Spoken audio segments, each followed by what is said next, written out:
Baseball on Sportsnet, and a beautiful Tuesday night. The roof is open again here at the ballpark. The second game of 3. The Blue Jays hoping to bounce back and have a better all-round effort than they had last night in their 8-2 loss to the Marlins. Sandy Alcantara for the Marlins tonight. Braden Fisher, eventually Spencer Miles, some others as well for the Blue Jays. Miami's now won 4 in a row, their longest winning streak of the season. Again, this is kind of a pesky, annoying offense to deal with. They'll put it in play, get them over, get them in. They love to steal bases, and they've got a young guy from Toronto who is 3rd in the major leagues in RBIs, Liam Hicks, who sometimes catches, sometimes plays first. He's the DH here tonight. They bounce back and forth between lefties and righties. And the first pitcher they will see tonight for the Blue Jays, opening for the 3rd time this year, is Braden Fisher. 25-year-old right-hander opened in front of Eric Lauer in Arizona, a scoreless inning, and last time it was in Yankee Stadium. Adam Macko followed him before we saw Spencer Miles, but it's a very productive season again for Fisher. In 27 games, we know he's got both the breaking balls, the curveball, and the slider. He'll use that four-seamer at the top of the zone as well. He pitched twice in the Pirates series, 2 scoreless innings with a walk and 3 strikeouts, and he'll try to get the Blue Jays off on the right foot here tonight. Behind Fisher and the rest of the Blue Jays pitching staff tonight in the outfield, Yohendrick Pinongo is back out in left. Dalton Varsho back in after a day off. In center, Jesus Sanchez in right. And as usual, Okamoto and Jimenez on the left side. Clement at second base. Lenin Sosa another day at first base. Vladdy needs one more day at least. And Brandon Valenzuela back behind the plate. John Schneider says possible Guerrero could come into the game later on tonight. Also, just kind of a maintenance day for Nathan Lucas, coming off a hamstring injury, on base 4 times, played center field, but he's okay. And Lucas, too, could be in play later on in the game tonight. As soon as Braden Fisher throws his first pitch, he will move into a tie for the major league lead in most appearances this season with his teammate and good buddy Mason Fluharty. Fluharty has appeared in 28 games this year, most of the majors, and now so has Fisher. And this is one of the stories for this Blue Jay team because of injuries and other factors in certain spots in the rotation. John Schneider is having to go to that bullpen a lot, and this is kind of a bullpen day, even though Miles is going to chew up 4, maybe a little bit more than that, innings tonight. And Miles has been great.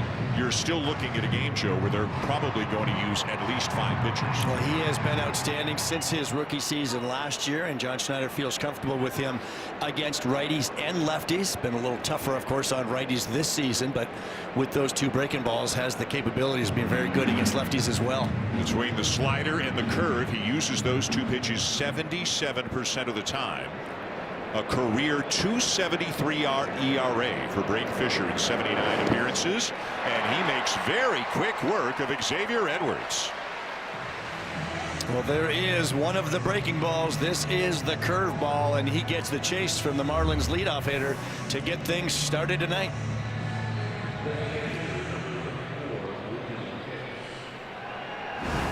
Strikeouts are brought to you by Subway. Get 25% off any footlong on game days. Order in the Subway app using the code STRIKEOUT. One down, here's Liam Hicks. Went 1 for 4 with a walk in last night's game. Talked about him a lot last night. Local guy, boy, did he have a lot of people. And I'm sure they're here again tonight. A lot of people in the ballpark last night, between family, friends, old teammates, coaches. North Toronto, North York, North Toronto A's, North York Blues, Toronto Mets. We talked about it last night, but this is a feel-good story if you're a fan of Canadian baseball. A guy who was a Rule 5 pick prior to last year. Looks like some family there for Hicks. Skipped AAA. He was in AA in the Tigers organization 2 years ago and had his ups and downs last year, but he skipped AAA. So now with another year under his belt, feeling much more settled and confident, and the production has skyrocketed. This is popped up left side. Okamoto going back into very shallow left. 2 down. Well, talk about learning on the fly. I'm sure Liam Hicks is feeling like this is his first season in the big leagues. When you don't see AAA and go right from AA to the big leagues, There's a lot of learning going on. I think he did that, spent the offseason working on his swing, continues to hone his swing during the season. He's a little upset right now that he missed a pitch he thinks he should have hit. 2 up, 2 down for Fisher, and now Otto Lopez. And look at the way Lopez took that curveball. That didn't look like a taking all the way. That looked like not a buckle, but a whoa, and it dropped in at the knees for a strike. That was a buckle. That was a buckle? If you're reading swings as a catcher or a pitcher, throw it again. If you're scoring at home, that was a buckle. Here comes Okamoto. Got to hurry, and it'll skip past Sosa down the line, and Lopez will take second. And I don't know that Okamoto ever had a really firm grip on that ball, and he knew he had to hurry because Lopez runs well. And you've got Sosa over at first base. Tough to have him pick something, but you've got to make sure you get off the base, block this ball so it doesn't get by you. The fact that it gets by him grants the extra 90 feet. Remember, the game started last night with a double by Xavier Edwards to right field on a ball that Sanchez was not able to hold him to a single. That's a free 90 feet right there.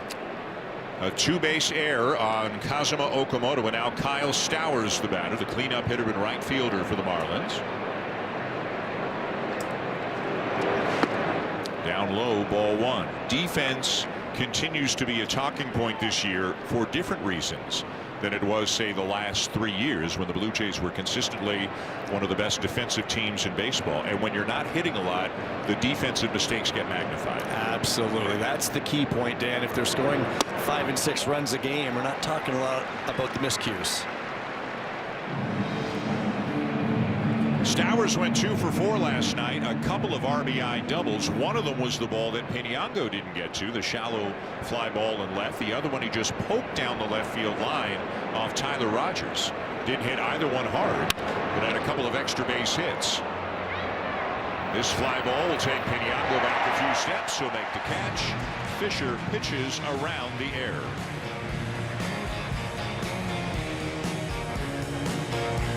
Sportsnet. Bottom of the first, nothing across for the Marlins in the top half. And George Springer, as you can see, he's got the Whalers gloves back on. And we'll see about the cleats when he comes to the plate. But we can tell you he is DHing and leading off again tonight for the Blue Jays. A hot hitter in Jesus Sanchez is hitting third. Again, no Nathan Lucas tonight. No Vladimir Guerrero Jr. tonight. Brandon Valenzuela catches for the second night in a row, and they will face a guy who's got a Cy Young Award on his mantle. That's a few years ago now, but still a guy with a big arm in Sandy Alcantara. Sandy is 30 years old now, in his 9th season. He debuted with the Cardinals back in 2017, but he's a 2-time All-Star and, as you mentioned, a Cy Young winner. Missed all of 2024 after Tommy John surgery. Came back last year and made 31 starts, but it wasn't very smooth. And this year, that ERA is at 4 over his 11 starts. He's had 8 pretty good starts, but he's had 3 that he's given up 7, 7, and 6 runs in his last outing against Atlanta. So he can have it unravel. They're having some pitch com trouble right from the start here. Yeah, kind of no middle ground for Alcantara this year. The number that really jumped out at me for a guy who throws 97 is how low the strikeouts are. He's only averaging about 6 strikeouts per 9 innings. It'll be interesting to watch him and the stuff. And the Blue Jays, even though they struggle offensively, they do not strike out a lot. Against this kind of a pitcher, we have seen even this Blue Jay team have some success and make it difficult for him. The changeup is where he'll get most of his swing and miss, and he'll use that 4-seamer sinker slider combination against the left-handers with the changeup, but he'll use the 4-seamer. He's going to sink it into these righties, and they've seen a lot of this, and he's going to be doing it at 97, 98 miles per hour with the sliders and sweepers away. It's not a formula they haven't seen, but they haven't had a lot of success with it. So George has gone back to the Whalers gear, cleats and gloves, as he takes one down the middle for a strike. Bring back the green. Did not get a hit in last night's game. Maybe that expedited the process of fixing that damaged cleat that he was telling us about. And then a bit of an awkward swing there at a slider up in the zone, and Alcantara out in front of 0-2. 4th start against the Blue Jays, but the first time he has pitched here.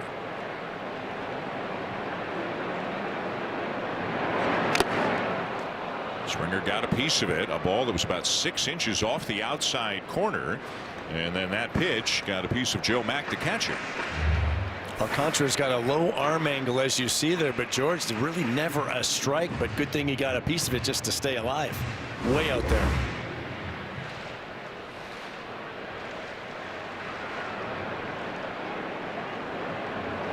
Oh, 2 again. Down and away for ball 1. Springer, Varsho, and Sanchez, the top third of the lineup. Kind of the ever-changing lineup right now, with guys coming and going, getting healthier, needing a day or two. Boy, John Schneider must lie awake at night just wondering when he's going to get the 9 guys he thought he was going to get. They just have not had their full group in there hardly at all. Nathan Lucas swinging the bat well. He's okay. Could factor in later tonight. Same for Guerrero. Maybe they both start tomorrow. As Springer lines one into center, and that drops for a base hit. There is said changeup, but Alcantara left it right down the middle to George, and he lines it right back up the middle and into center field. That's not where he wanted that pitch.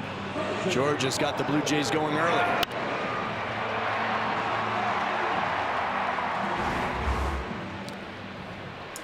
Leadoff single, and hitting in the 2 spot tonight, back in the lineup tonight, is Dalton Varsho, who got a night off last night. And he slams it into right for a base hit. And the Blue Jays have the first 2 men on. Not wasting any time. Dalton getting the first pitch fastball. It's a sinker. And he will get some ground balls, and that was a ground ball, but it was a very hard one, and that's why it found a hole on the right side. 105 off the bat for Varsho. First and second, nobody out. And here is Jesus Sanchez. Pinango hit third last night. He's in the 5 spot tonight. Sanchez hitting third. And he'll take it off the outside corner, ball 1. 1 for 3 last night and hitting .400 in his last 15 games. Not hitting the ball over the fence, but a lot of good solid line drive contact. There's that fastball on the inside part that can tie him up. You see he was beat with that pitch. Just able to get a piece of it. Springer at second, Varsho at first. The Blue Jays looking for an early lead.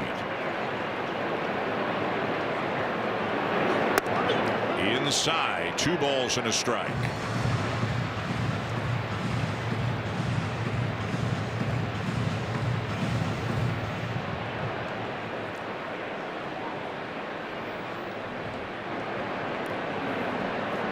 A look back at Springer, and the 2-1. And now he chased one down and in, 2-2. A pitch that is designed to look like a strike until very late. And good movement on that slider. That is a big pitch for Sandy Alcantara. Alcantara has been very tough on right-handed batters. It's the lefties that have been touching him up.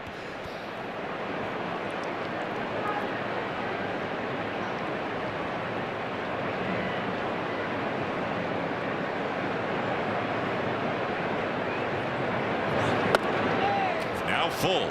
And you can see with his repertoire how he could be tough on right-handers with that hard sinker. You're talking 97, 98, breaking pitches away, and that changeup as well.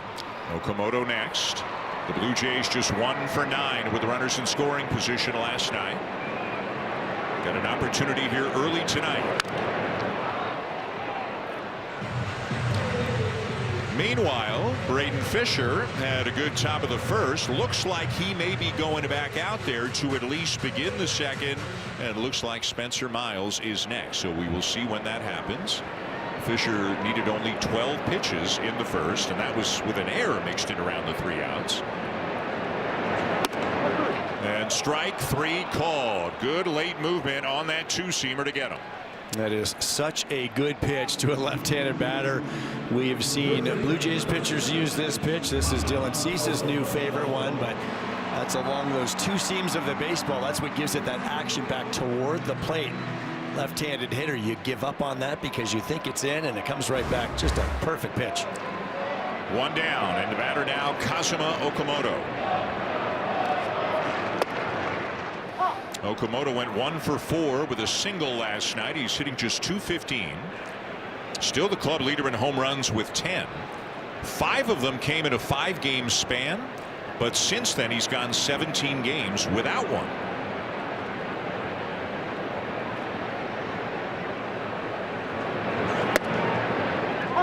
And it's 0-2.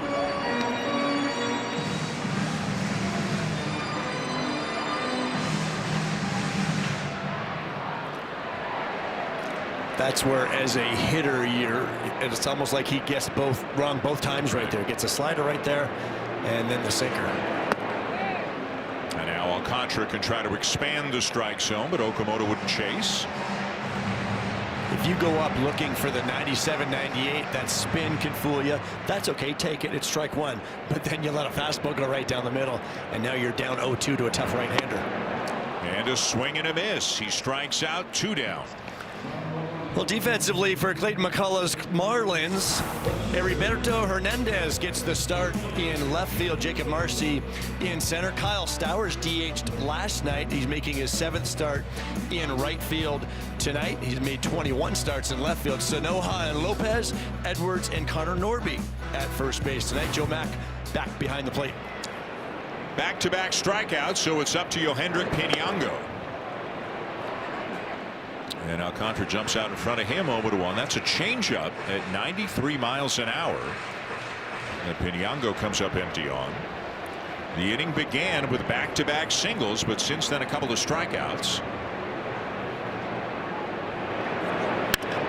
Line drive to right field, but coming on to make the catch is Stowers. And the Blue Jays will leave those 2 men on.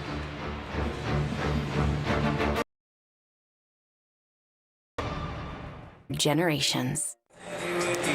Welcome back. Manager John Schneider described it as a little bit of a bright spot in an otherwise frustrating loss last night.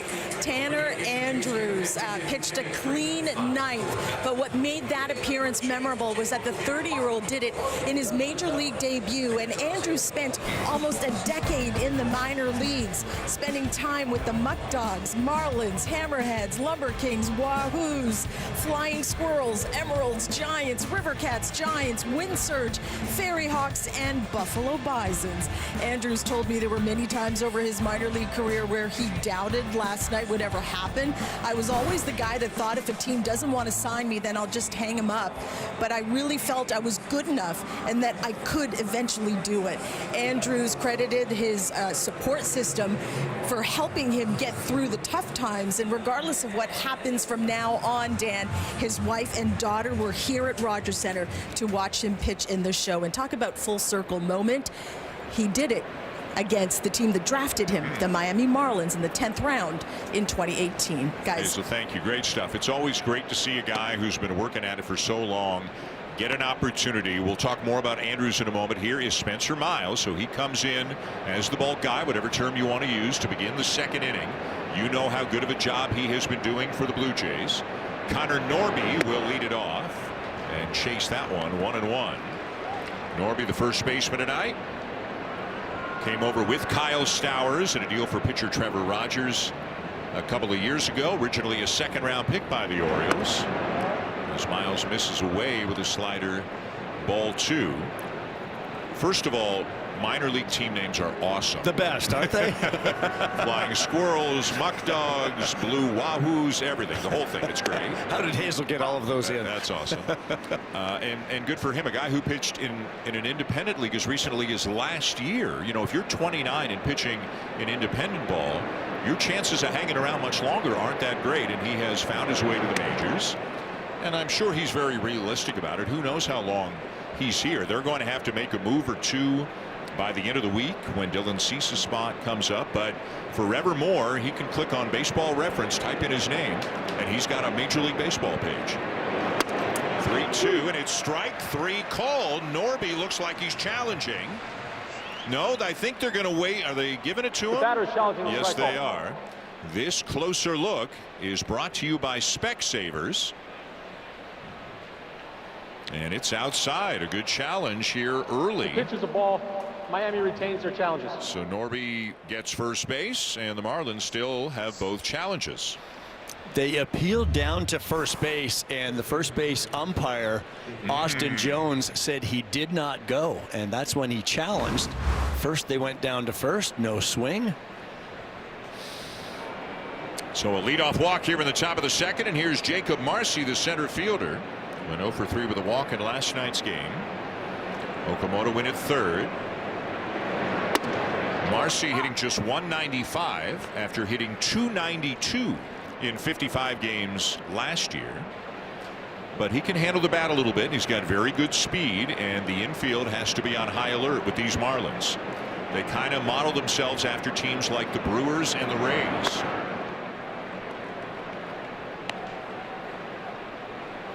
Clayton McCullough, their manager, a guy who managed in the Blue Jays system for 8 years. Down in the low minors from 2007 through 2014. He and John Schneider know each other well. Miles falls behind, 2 balls and a strike. We talked what a strike thrower he has been. He's really pounded the zone very well. The strikeouts have continued to climb, but what he can also do in a situation like this, he can get a ground ball. Both the sinker and the slider are good pitches to get a hitter to beat it into the ground. And now the home plate umpire Gabe Morales telling Miles, you can't come set until the hitter is set in the box and looking out at the mound, which the hitter has to do by the time there are 8 seconds left on the clock.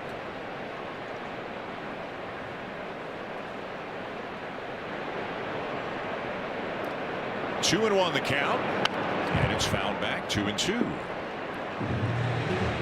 Spencer will throw that sinker up in the zone. It's been an outstanding pitch for him this season against lefties also, but especially against righties. But see that sinking action, he can get both the vertical movement and the horizontal movement on that pitch to make it so effective.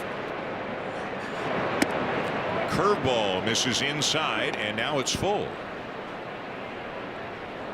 We see more and more sinkers in the game pitched in the top half of the zone. Years ago, it was always a sinker down in the zone to get those ground balls. It sounds contradictory, a sinker up in the zone, but it is a pitch. Call it what you want, two-seam fastball, sinker, but that movement up and out over the plate to lefties seems to be a real hole for left-handed hitters. Look at this guy. Somebody had a shave. Who's the new guy? Dylan Cease, unfortunately, on the IL, hopefully going to miss just 2 starts, the minimum 15 days, and he is clean shaven. Looks like a different guy.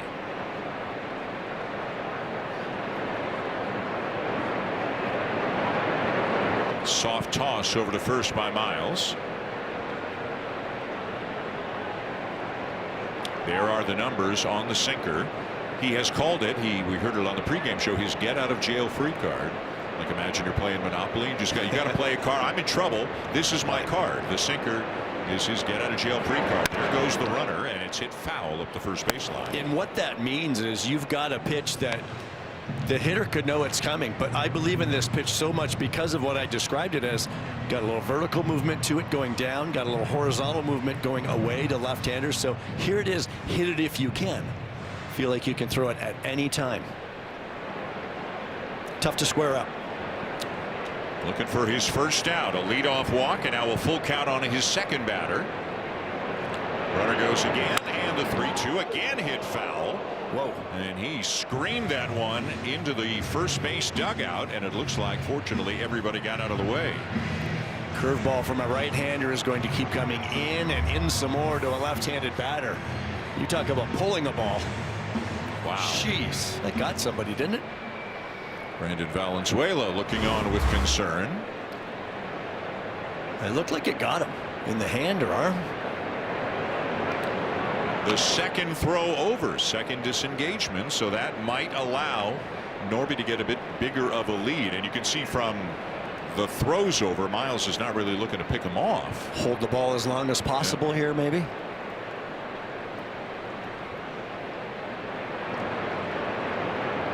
Yep. He is. Norby is running, and it's grounded off the leg of Miles. It'll be picked up by Sosa, who will eventually toss back to Miles for the out. Up to second goes Norby, and is Miles okay? He just gave the dugout a signal, I'm fine. But John Schneider wants to make sure. Ball was hit hard right back at the mound. Looked like it got him in the back foot. They did get the good bounce right to their first baseman.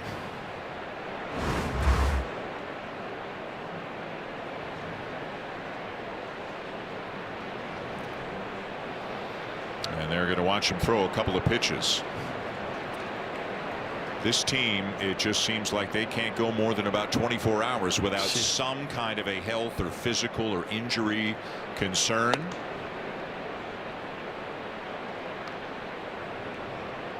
And he says he is all right. Just lost Cease. Guerrero's out for the second game in a row. Plus all the other guys who have been on the IL for many weeks. One of them, Alejandro Kirk, again working with the team here. When they go on the road after the game tomorrow, he'll go back to Florida. Max Scherzer is going to throw a couple of innings either to some of his teammates or to some Buffalo hitters they bring up tomorrow, alive if you will. A couple of innings worth of pitches, about 30 pitches as he continues to build up. More on that later. Here is Heriberto Hernandez, the left fielder, number 7 hitter, not in the lineup last night. Hernandez on Sunday, when they were playing the Mets, it was a 0-0 game in the bottom of the 9th, and he hit a walk-off grand slam. Just the 7th time in Major League history that somebody ended what had been a scoreless game with a walk-off grand slam. It has not happened very often. It looked like a fly ball that was going to work, then maybe drop in front of the warning track, and it got out of the ballpark. A changeup from Devin Williams. Runner at second, 1 out, and a 1-1 count on Hernandez.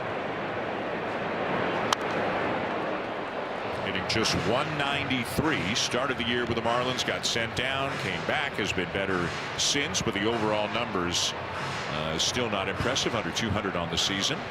No Owen Casey in the lineup for the Marlins tonight. There he is. He's doing his studying. He's preparing. Yeah. He'll get in there at some point. I wonder if the Marlins thought that John Schneider would do the Fisher to Macko thing like he did at Yankee Stadium.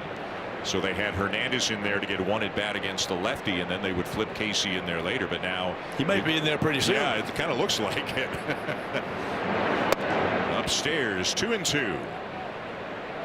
Well, we were talking before the game, and you had mentioned that maybe Clayton McCullough goes to that bench earlier than most would. It could even be for Hernandez's next at bat or whatever the case may be. Remember, we saw A.J. Hinch do that very early in one of the games in Detroit a couple of weeks ago. Swung on and missed, and Miles gets him 2 down. Well, there is that curveball that we talked about in the open. He was really spinning it well against the Yankees in that last appearance. You see those fingers just pulling down, and it's really almost straight down, and Hernandez way out front. Is that your second favorite pitch of his arsenal? It might be my favorite. I know that the sinker is good, but when he spins that curveball, man, it's a wipeout pitch. Now the catcher, Joe Mack, lifts one to left. There is room for Pinango, and he makes the catch. A leadoff walk, but no damage done.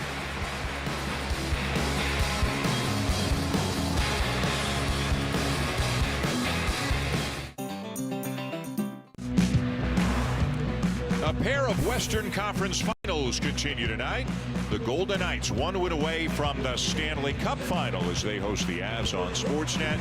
And then it's the Thunder and the Spurs all tied up at 2 as that series continues on Sportsnet 360. No shortage of options for your viewing pleasure tonight. Here, bottom 2, no score. Ernie Clement's going to lead it off. Clement went 2 for 4, including his 4th home run of the season last night. And he gets on the first pitch here. Drives it to deep left. It's gone.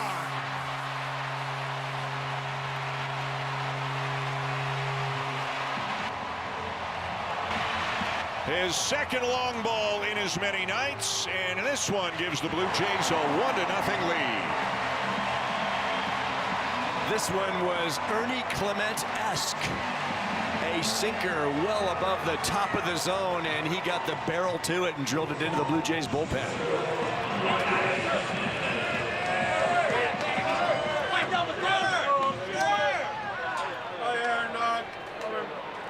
You hear a lot of attaboy earn dog in that third base dugout. That's a 9-game hitting streak now for Clement, who wasted no time. Earn dog can go up and get it. He can go down and get it. He can turn on it.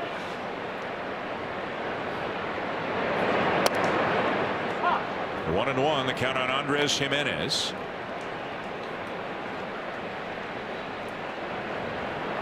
Who is hitting just 132 over his last 18 games. The overall average down to 225.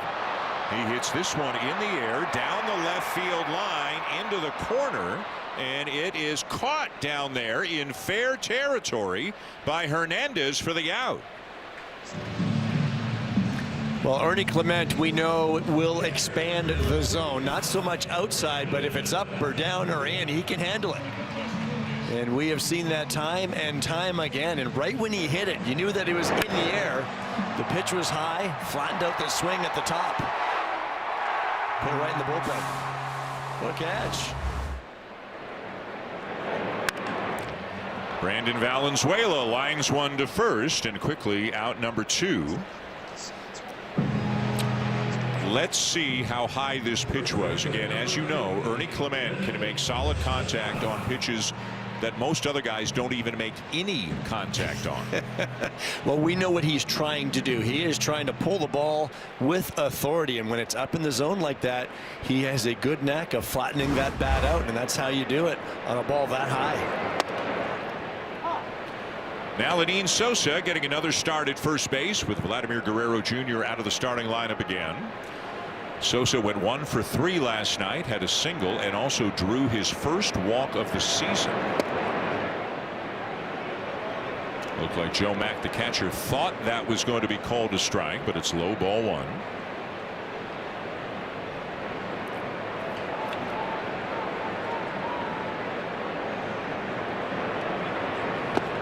Slider down and away. 2-1.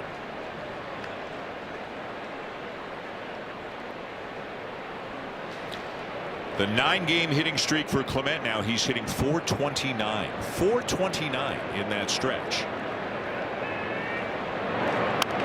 He's got 5 homers, which puts him at roughly, say, a 15 home run pace.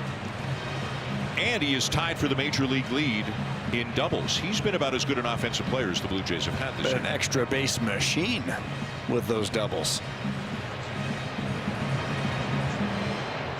It's a unique hitting profile. We know that he takes his hacks. He is swinging all over the zone and oftentimes out of the zone, but he can have success with it. Down the right field line, foul. Another good grab. Some pretty good plays happening here. You'll never high-five more people you've never met before and will never meet again than when you catch a ball at a baseball game. Well done. Yep.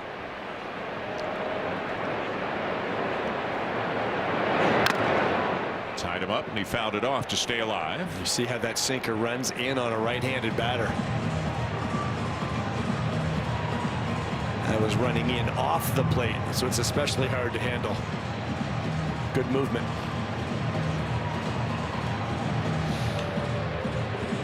Dalton Varsho hoping to get another at bat here this inning. Spencer Miles worked a scoreless second. The Blue Jays up 1-0.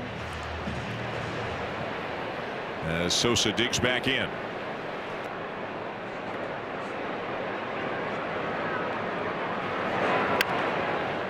Popped up for Norby, the first baseman. That'll end the inning. But for the second game in a row, Ernie Clement gets a hold of one and hits it out to left. Home run number 5. He went up and he got it. And the Blue Jays have a 1-0 lead at the end of 2.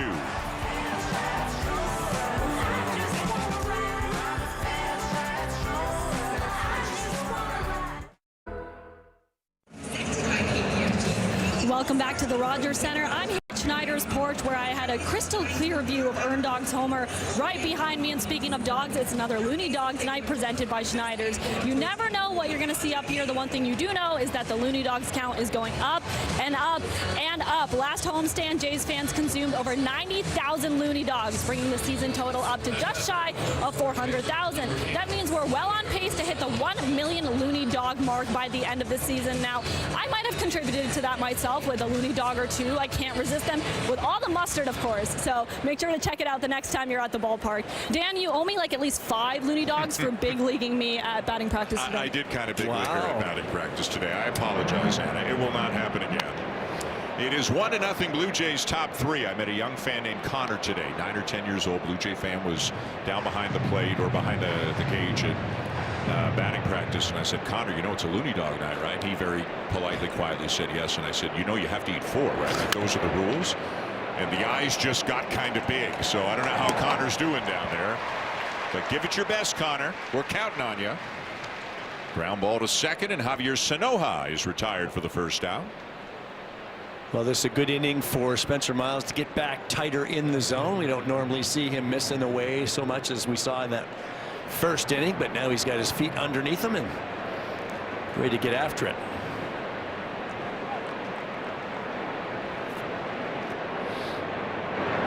Top of the order, Xavier Edwards, who struck out against Braden Fisher in the first.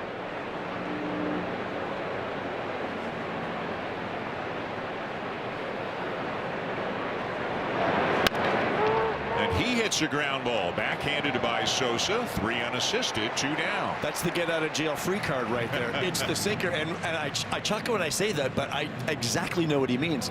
1-0, you fall behind 1-0, hitter's in a good spot, right? So you're saying I can throw this pitch anywhere right now.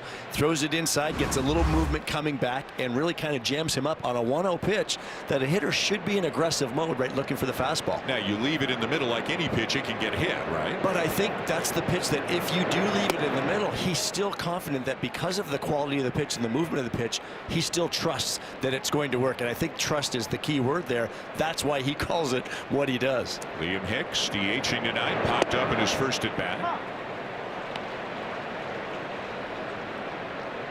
The nice thing about Miles calling that the get out of jail free card, like in Monopoly, you use that card, you might not get that card back again. He's got unlimited use of that pitch if he wants, but he really does a nice job with the curveball and the slider and the four-seamer as well. Whether you want to call him a bulk guy or a reliever or whatever you want to call him right now, he's got the arsenal of a starting pitcher. Sure does. 2 different fastballs, 2 different breaking balls. Likes the 2-strike curveball, but Hicks wouldn't chase. I mean, that's a sharp breaking ball.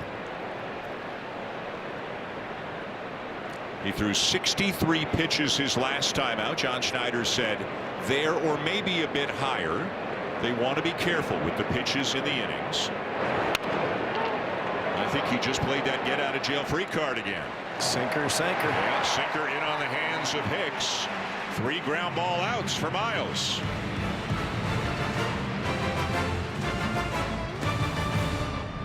It's 5. Are you a Rogers customer? It's Canada's winning inning. When the Blue Jays get a hit this inning, you could win big with Rogers beyond the sea. 1-0 Blue Jays on the Ernie Clement home run to lead off the second, and Sandy Alcantara will now face the top of the order. Springer, Varsho, Sanchez. Springer and Varsho singled back-to-back to begin the inning, but the Blue Jays couldn't cash him in. A couple of strikeouts and then a line out.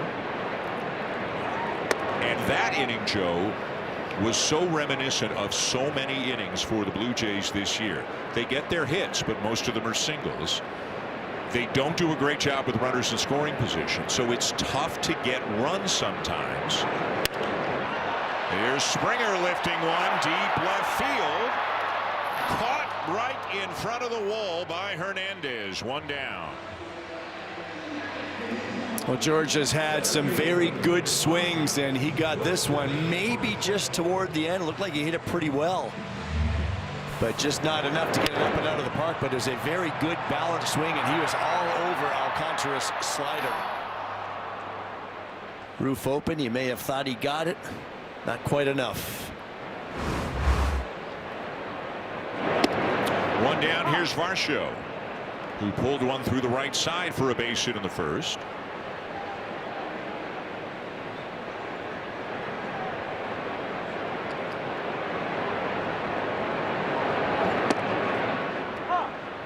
Back to the earlier thought, if you're not going to slug, and Ernie Clement slugged tonight, but if you're not going to slug, you've got to come up with hit after hit after hit, or you've got to be really, really efficient. Runner at second, nobody out. Runner at third, one out. You get those guys in without a hit with productive outs, ground ball to the right side, fly ball, and that sort of thing. But Blue Jays kind of laboring on a number of levels. And again, they don't have Guerrero tonight. They don't have Lucas tonight. Barger's on the IL. Kirk's on the IL. Of course, it makes sense that they are struggling to a certain degree. Well, and to your point, that first inning they don't score, and then the next inning, Ernie Clement, one swing of the bat, and you put a run up on the board. You have to be still tapping into that power, and that's what they've really been lacking.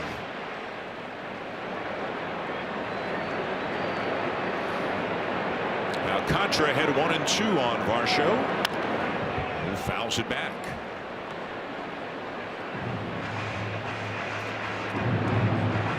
Addison Barger in the dugout. He has yet to begin baseball activities, trying to work his way back from an elbow injury. Boy, is that a bat they would love to get in the middle of the lineup, not to mention that arm in the outfield. Nathan Lucas available tonight, coming back with a 3-hit game last night. And Dalton Varsho is 2 for 2. This is Dalton Varsho to a T in this 2026 season. He really stays on this pitch. He's staying short to the baseball, using the middle of the field. There's that changeup grip running away from him, but he stays on that ball. That's almost like a two-strike approach, but we're seeing it from Dalton really throughout his at-bat. Yeah, the inning coach likes it too. 1 on, 1 out for Sanchez.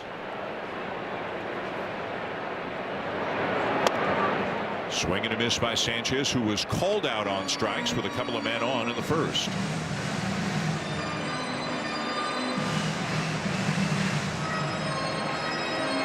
Sanchez has had a lot of success recently against off-speed or breaking pitches down in the zone.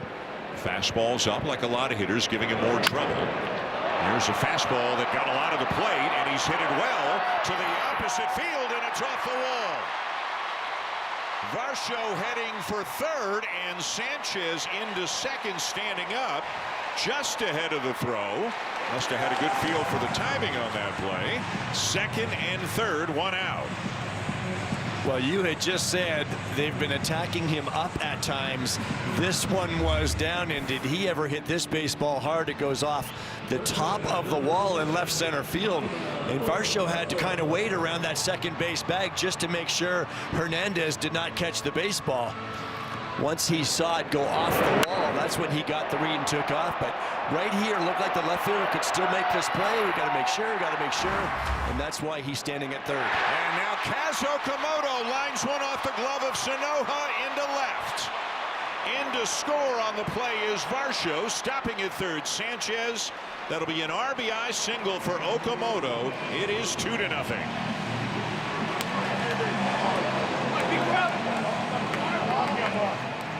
That is a big hit for the group as a whole. Runner at third, less than 2 outs like we were talking, and that is a big hit for Kaz Okamoto. Talked about that changeup being a big pitch for Alcantara, and this was down in the zone, but Kaz is on it, hits it hard, just off the glove of Sonoha at third. Can they add on? Still just 1 out. Runners on the corners, and here's Piñango. Piñango lined out to right his first time up. Infield in for the Marlins.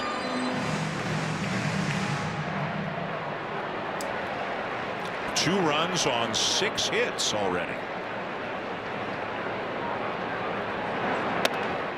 And the count in Piñango's favor at 2-0.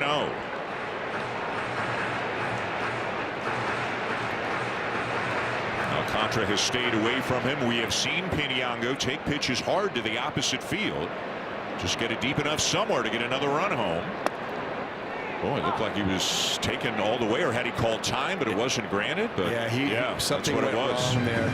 That can happen. You can call time. You can say time, please, time, please. Right. And if the umpire doesn't grant it, Right. there's still a live ball. It didn't look like he was saying anything. Maybe he's just mistimed it with the pitcher. Swung on and missed, 2-2, and it's a great point of one we've mentioned before. The hitter, and I shouldn't say call time, he asks for time. It has to be granted by the umpire. That can happen too if the pitcher comes set, quick pitches a little bit, throws your timing off. Pretty good contact skills. Can he make some here? Ground ball to short, but this is not the kind of contact he wanted. That'll be a double play to end the inning, and the Blue Jays will have to settle for just one. They now lead 2-0.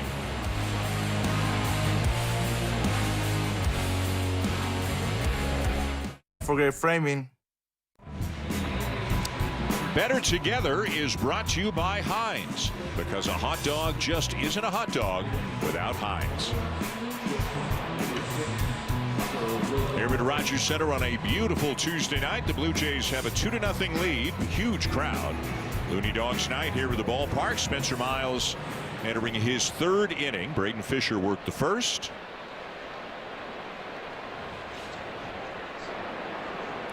Outfits you won't see us in. Can you imagine? Nope. Otto Lopez will lead off the fourth, and a scoring change on the Lopez at bat in the first. Originally scored just a two-base throwing error on Okamoto. It has now been changed to a hit and an error, so give him an infield hit and in the air, allowing him to go to second. For the guy leading the major leagues in batting average right now. Hits one over the mound to Clement. He's got time, and he throws him out. One down. Yet another ground ball out for Spencer Miles. As we said, the sinker and the slider are both good ground ball pitches for Miles. Both going down in the zone, and that slider, Lopez pounded right into the turf. Here's Kyle Stowers, his first look at Miles tonight. Hit a fly ball to left off Fisher in the first.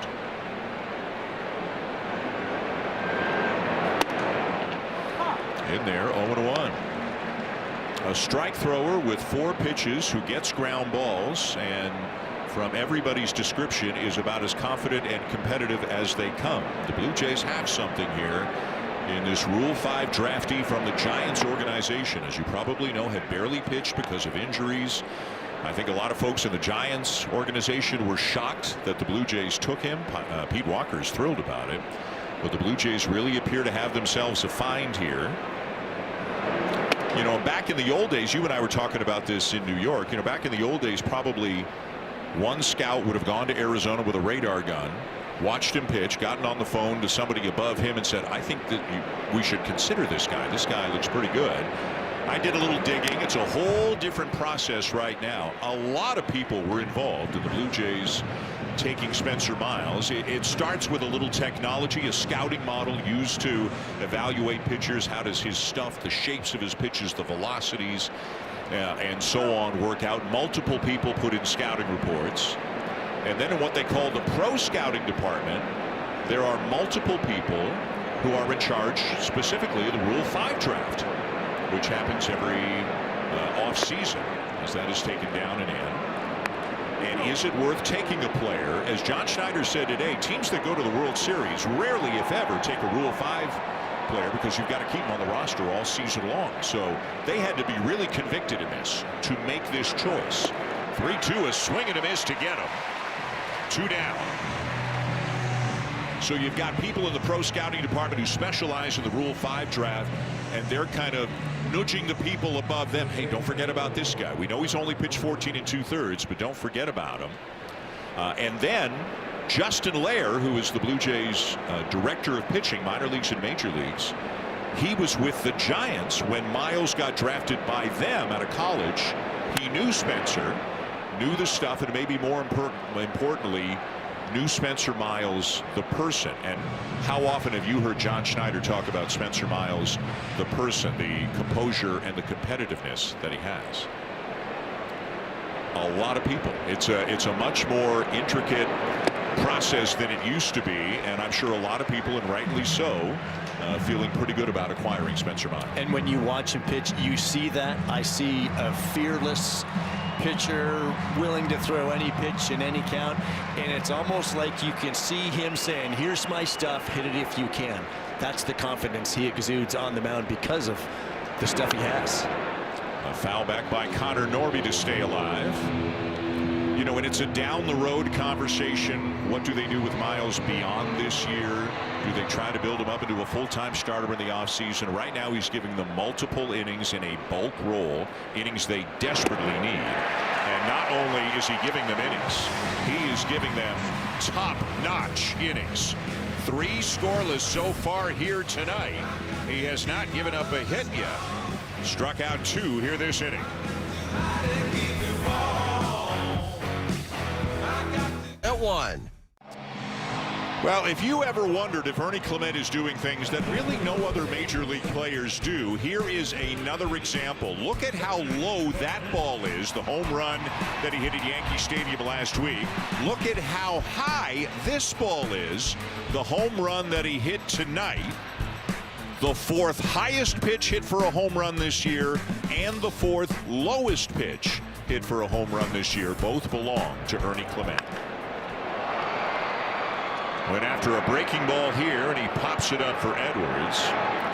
And we have seen Ernie have great success on pitches up, pitches down, pitches in. The one that seems to be most troublesome feels like, from a righty, say, sliders away, reaching for it. He's a pull hitter. Yep. And the ball gets out there. If it's right on the outside corner, he can pull it. He can do some damage. But if it's a little further out there, it gives him some trouble. But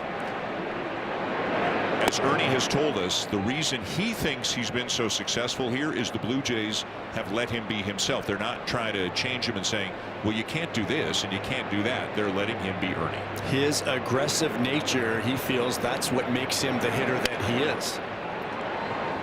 Now Jimenez with a ground ball to second, and very quickly 2 down. Are you going to swing at some pitches out of the zone? Absolutely. But what do the results look like? And I think what his point is, if he changes that at all and he tries to be a little bit more patient or force pitchers in the zone a little bit, he won't be as effective. That's just who he has found through trial and error. He has tweaked his swing path many a times, tweaked his mental approach. David Popkins and his staff, they let Ernie be Ernie. Ernie told me last year there was a time when he would swing at a pitch out of the zone and he would catch heck for it when he came back to the dugout. Hey, come on, make him be in the zone. These guys allow him to do that freedom, and it's freedom for a hitter that can make you feel pretty confident. Ernie's pretty confident. 2 down, and here's Brandon Valenzuela, who lined out to first in his first at bat.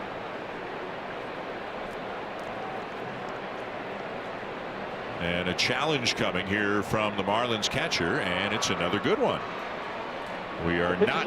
Oh, there we go. Miami retains their challenges. So Miami now 2 for 2. Joe Mack, the catcher, getting that one right.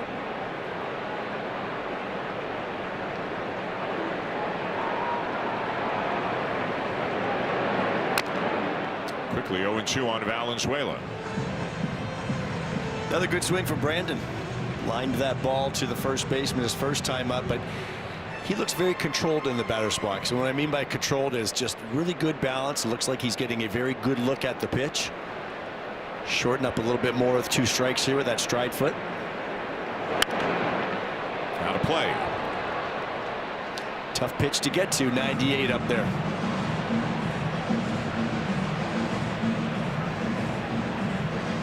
Contra gave up a home run to Clement in the second. He gave up another run in the third. Blue Jays up 2-0 bottom 4.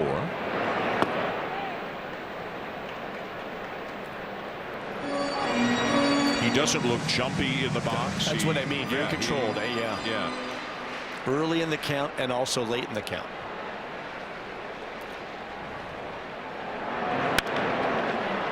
In the air to left, but not deep. Hernandez in a couple of steps, and that'll be that. A 3 up, 3 down, bottom of the 4th. Still 2-0 Blue Jays.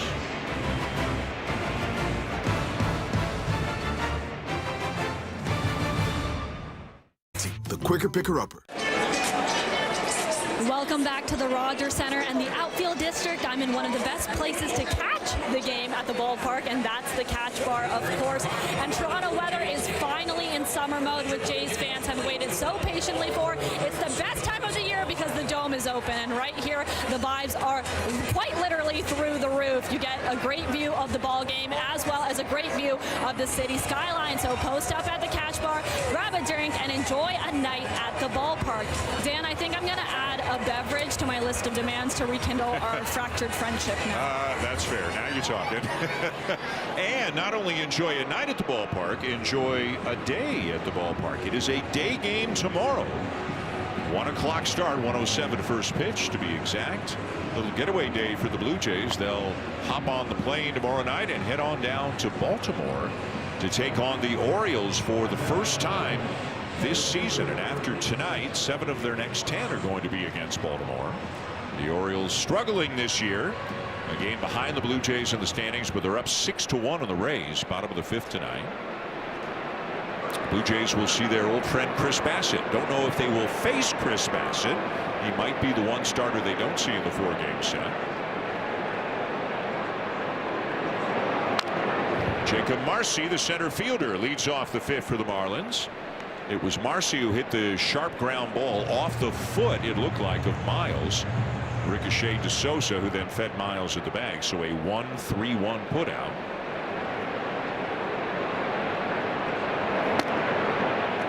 Out front 0-2. Miles had some command issues very early. Walked Norby, fell behind Marcy. Got him, but ever since then he has been out in front of everybody, it feels like. And that will sneak into left field. Okamoto playing well off the line against the left-hand hitting Marcy, who sends it the other way for a base hit. It's another sinker up and away. Just punches it that way. You're not going to play a left-handed hitter over by that third base position. That is a unique outlier off the bat of a lefty. And let's keep an eye on Marcy. He's got 13 stolen bases this year. He has been caught 5 times. Here's Heriberto Hernandez, who struck out in the 2nd.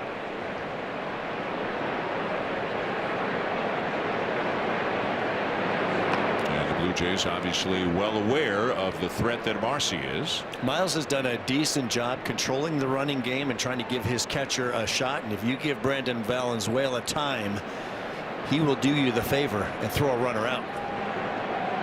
Not going. And it's popped out of play off to the right. But Hernandez walked across the plate into the other batter's box as if he was trying just convince that ball to go foul, push it foul, which A, is funny, and B, it was like 60 feet in the seats, but he wanted to make sure that ball was going foul. Took him a while to get back to home plate. He had to use the timeout.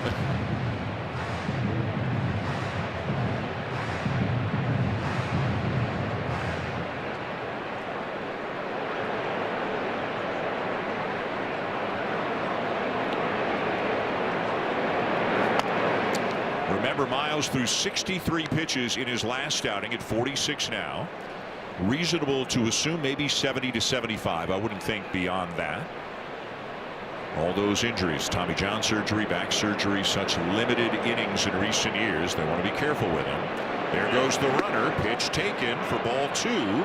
Throw down, and it gets into center field, and Marcy is on his feet and on his way to third. Well, Brandon not happy with himself because he bounced the throw, and Ernie coming up trying to pick it kind of whiffed on it. Tough one to handle. Good job of Marcy. Good base running by Marcy too as a base runner. Want to make sure your eyes are towards center field. That's where an overthrow will go, and he easily advances the extra 90 feet. So that'll be a stolen base and an error on Valenzuela, the 2nd error committed by the Blue Jays in the game. That is taken outside 3-1. And with a 2-run lead in the middle innings, the Blue Jays are going to concede a run on a ground ball up the middle. Okamoto is kind of halfway at third. Sosa's even with the bag at first.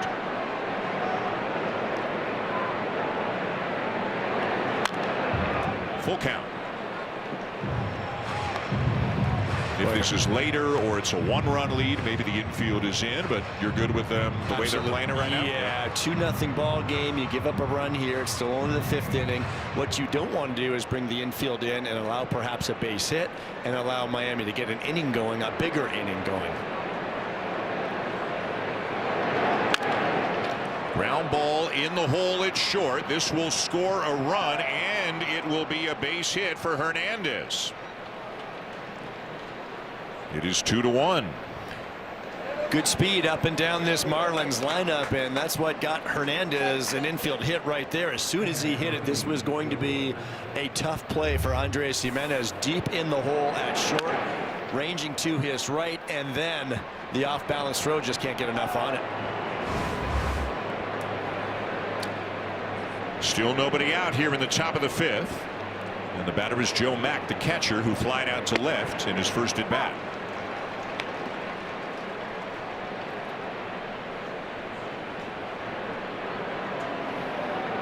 Interesting too that Owen Casey still didn't come in. Obviously Clayton McCullough is saving Casey for a specific spot, but we thought maybe they'd get him in there pretty early once Miles was out there, and they knew that they could bring in this big left-handed bat against a righty. But McCullough going to pick his spots with Casey. The Burlington, Ontario native has got a lot of power. Hit hard down the right field line, but hooking foul up into the seats. Well done. Good catch, and then good guy giving it to a young Blue Jays fan. It's only about 4 or 5 rows from the guy that caught the one earlier. It's a hot spot tonight. There he is, top left. Oh yeah. Well, as you mentioned earlier, Miles can get some ground balls. Maybe he uses that get out of jail free card again to try to get one on the ground and hopefully turn 2. And do we have a pitch clock violation? We do. A pitch clock violation on Miles. Yep. So that's ball 1.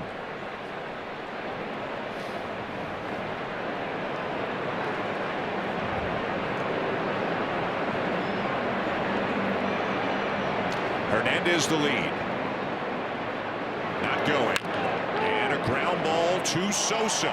There's the lead runner back to first, not in time. Mack across on a fielder's choice. Well, this ball was chopped in the infield. Mack runs okay for a catcher, and he's able to leg this out. But high chopper did what they could on the turn. He just beats Miles to the bag. So a fielder's choice, 3-6 on the putout. And now Valenzuela heading out to the mound, maybe just wanting to give Miles a bit of a breather after he went over to cover first. Yeah, that can happen oftentimes for a pitcher. That feels like a sprint. Getting over there, getting back, let him catch his breath here.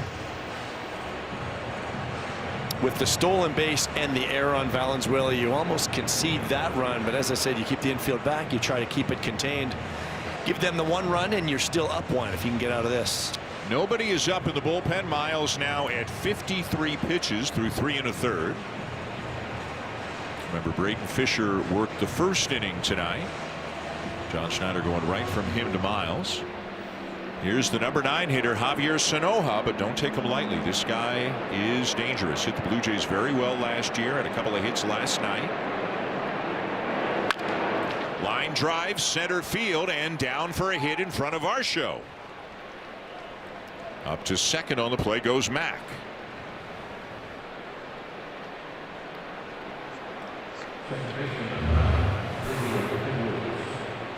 This pretty center cut right in the middle, and Sanoja is all over it.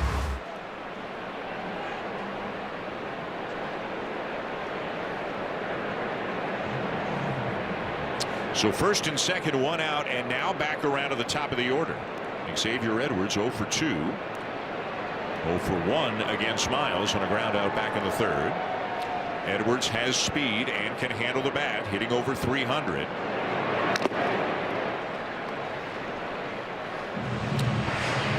And Adam Macko has just gotten up in the pen.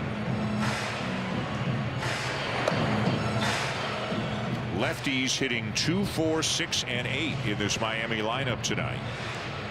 So John Schneider will pick the pocket, if you will, where they They think Mako is best suited. Try to get him in there against a couple of lefties.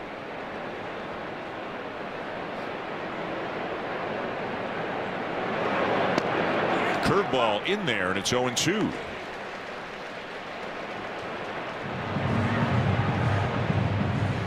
The Marlins getting more production out of Edwards and Otto Lopez, their middle infield combination, than any other team in baseball. They've got a combined OPS of over 850 this year.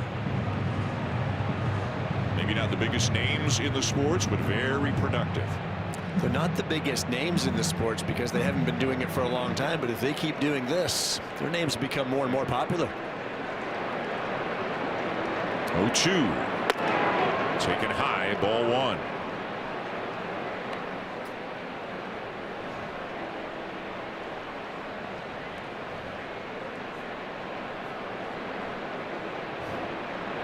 So a couple of men on for the Marlins. Mack at second, Sanoja at first, and that's slashed foul. It remains 1-2.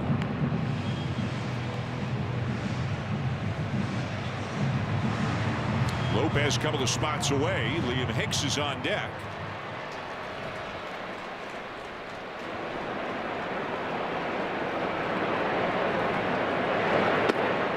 Two and two.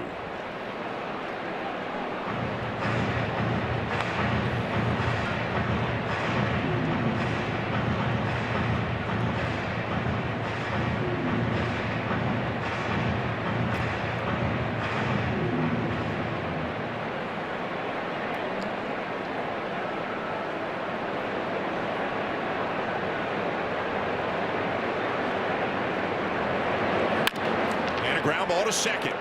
Clement, the flip. Jimenez on to first, not in time. Edwards runs too well. And it's another fielder's choice. First and third, 2 down. Well, this wasn't real smooth at second base. It looked like Ernie may have been getting an in-between hop, and he really surrounded this baseball, making sure that he secured it, so it was kind of slow developing. Not sure you're turning it with Edwards anyway, but right here he's really getting down and making sure that that ball doesn't eat him up.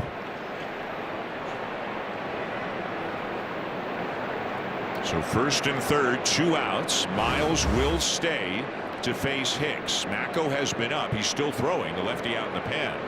This is a big moment, a big spot here. This is a dangerous hitter. And Hicks will use his timeout right out of the chute. Miles pitching, Joe, with a little bit less velocity tonight than he has. Still good, but a little bit less than he has at times in the past. He's averaging about 95 on his fastball this inning.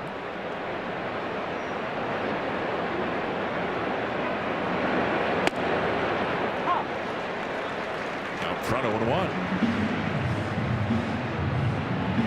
You can still get away with that sinker with the movement. He's really relied on that pitch a lot tonight.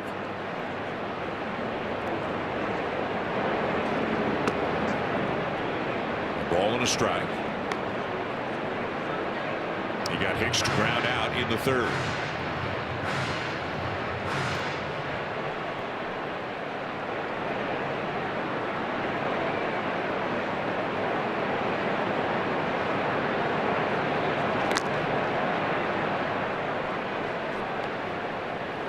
Edwards can run. He's got 6 steals and 8 tries.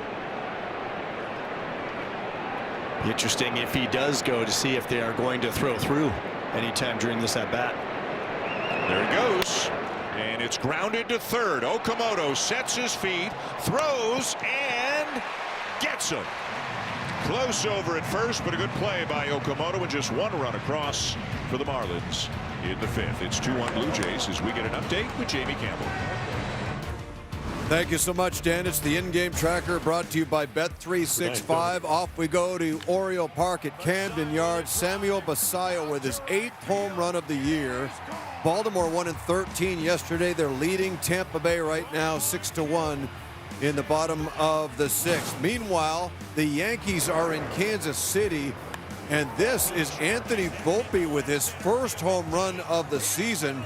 New York's jumped out on top of this one 5-0 in KC, and in Boston, where the Red Sox have the worst home record in the major leagues.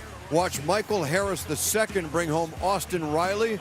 They've just added another one, has Atlanta, so it's 4-2, top of the 6th at Fenway Park. That's the in-game tracker brought to you by Bet365, home of the 5-run early payout. Download the app today. Today we're looking at Charmin Ultra. Look at that. It might be a whole different story. It looked like Jimenez had already come across the bag, Joe, before the ball entered his glove. It sure did. You know, Jimenez is trying to hurry there because it was such a slow developing play, but Clayton McCullough's club did not challenge. Bottom 5, Blue Jays 2, Marlins 1, middle game of 3. Lenyn Sosa, the number 9 hitter, getting his second at bat. And for the second time in a row, takes a first pitch fastball for a strike. He popped up in the second.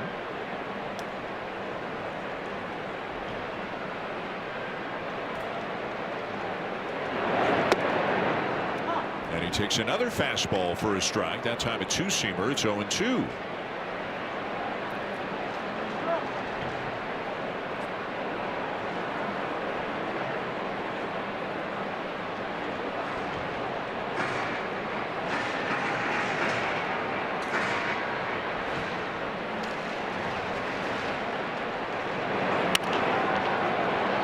Jammed him in a slow ground ball to short, and Otto Lopez throws him out, 1 down.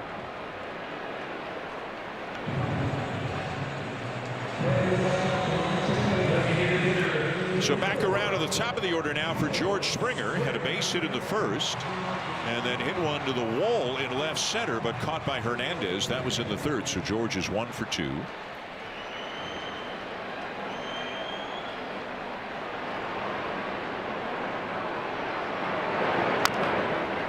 That's a foul ball, 0-1.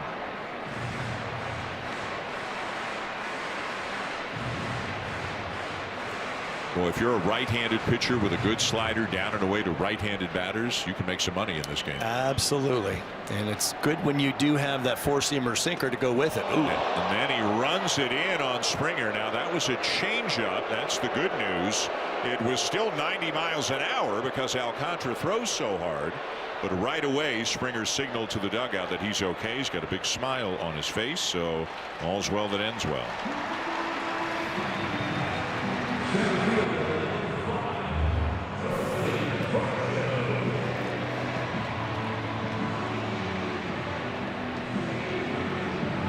Nowhere to go when the ball just keeps trying to find you like that. Guerrero out after being hit on the elbow a couple of days ago. Hoping to be back in there, if not later tonight, then starting tomorrow. There goes Springer, and it's fouled off by Varsho. So George will have to go back. I was just about to say Alcantara is not a guy that holds runners very well at all, and he's a guy that you could exploit. Blue Jays, of course, do not run a whole lot. When they do, they're very successful. They do it in a very smart manner, and that was good time to go, but Dalton liked the pitch. So sometimes the hitter will be told to take. Sometimes the hitter has the option. A little tougher or not. as a left-hand hitter, too. You don't necessarily peripherally see him leaving as opposed to a right-hand hitter.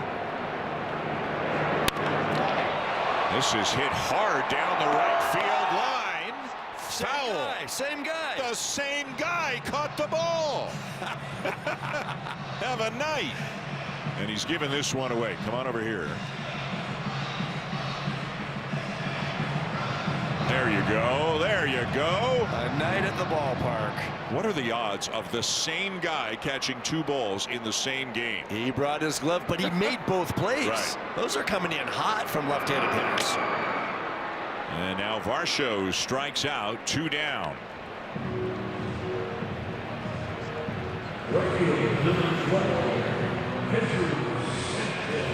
Third strikeout for Alcantara, his first since the first inning.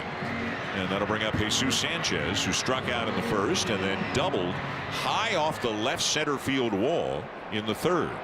And you wonder if George was trying earlier, if he might try again here early in the count with 2 outs, try to get in scoring position. Marlins are thinking the same thing.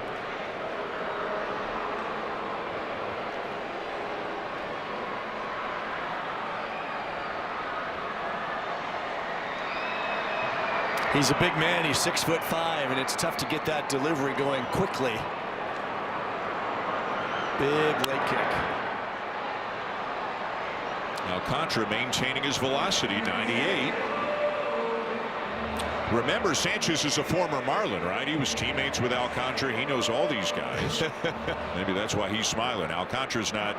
He's not letting his game face slip at all. I mean, Sanchez is always smiling, but especially when he plays the Marlins. Yeah. 0-2. He didn't think it was a strike, didn't challenge it, and it did look like, from what we can see, that it caught the corner. So the proper call from Gabe Morales.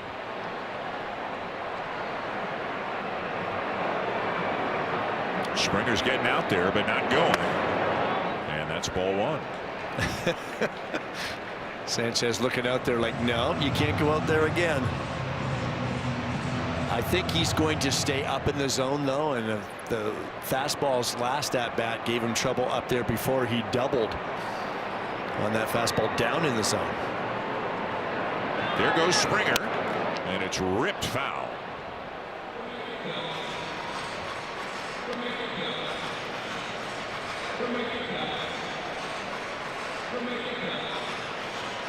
The second time George has been on the move, but each time the pitch has been fouled off. Springer stole 18 bases last year. He's got 2 this year, but remember, a lot of time on the IL and the fractured toe even when he came back. Going again. It's down and in, and there is no thrower. Did it hit him? It hit him. So Sanchez again looking out and smiling at Alcantara, who will not reciprocate. So Springer up to second on the hit by pitch. The second hit by pitch in the inning. Well, clearly Alcantara is all business out there. He is not playing Sanchez's game, trying to have fun. This breaking pitch just keeps going inside. First and second, 2 down. And here's Kazuma Okamoto, who had an RBI single his last time up. Outside corner at the knees, 0-1.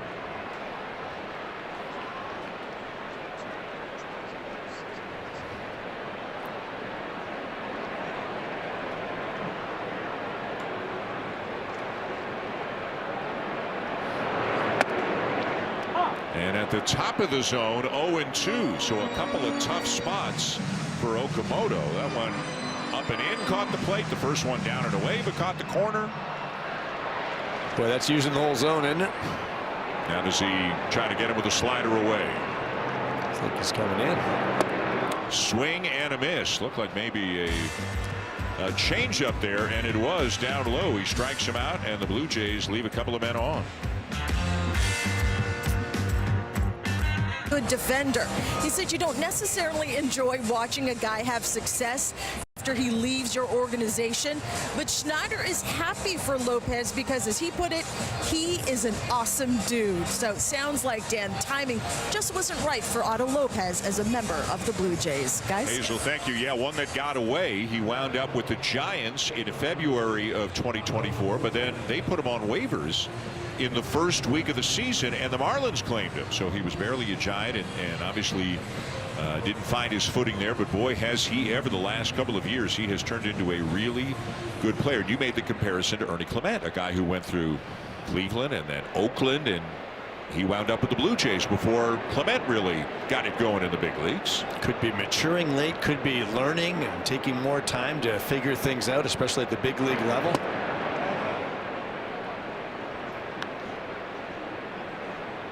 1-0 on Lopez, who has reached on an infield hit and is also grounded out.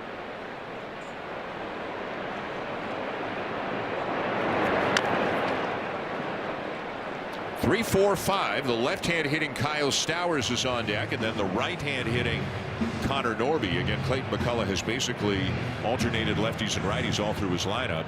John Schneider will go to the bullpen soon. Miles has now thrown more pitches in this outing than he has at any other one. It was 63 last time. Hit sharply, but right to Jimenez.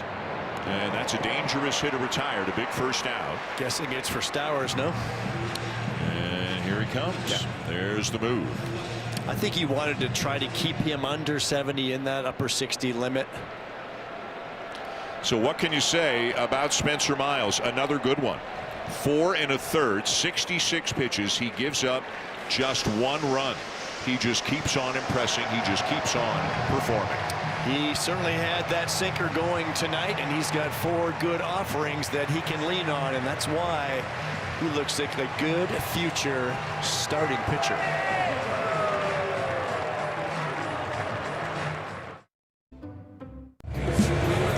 Come watch an artist at work on the mound and take home a masterpiece. On Wednesday, June 10th, the first 15,000 fans into Rogers Center will receive a Dylan Cease bobblehead. Elite pitching deserves a spot on your shelf, so make sure this bobblehead is part of your lineup. Get your tickets now at bluejays.com/promotions.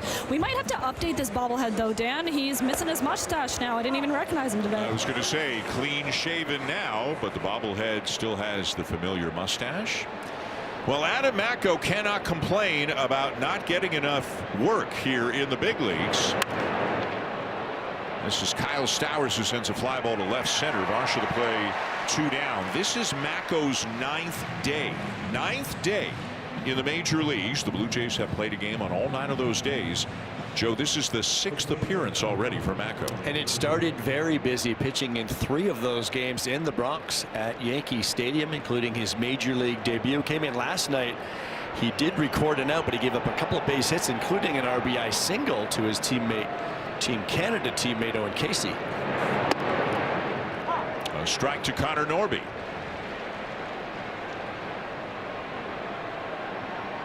So they've used Fisher, Miles, and now Macko, who can pitch up to a couple of innings. They've definitely got Hoffman and Varland available. Should have Tyler Rogers too. I think they are in pretty good shape in terms of setting up the matchups they want, using the guys they want.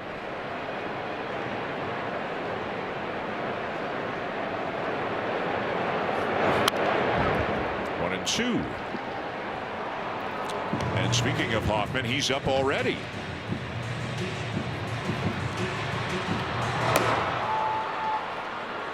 So that says to me that Rogers is also available if Hoffman's up this early in the game, along with Varland.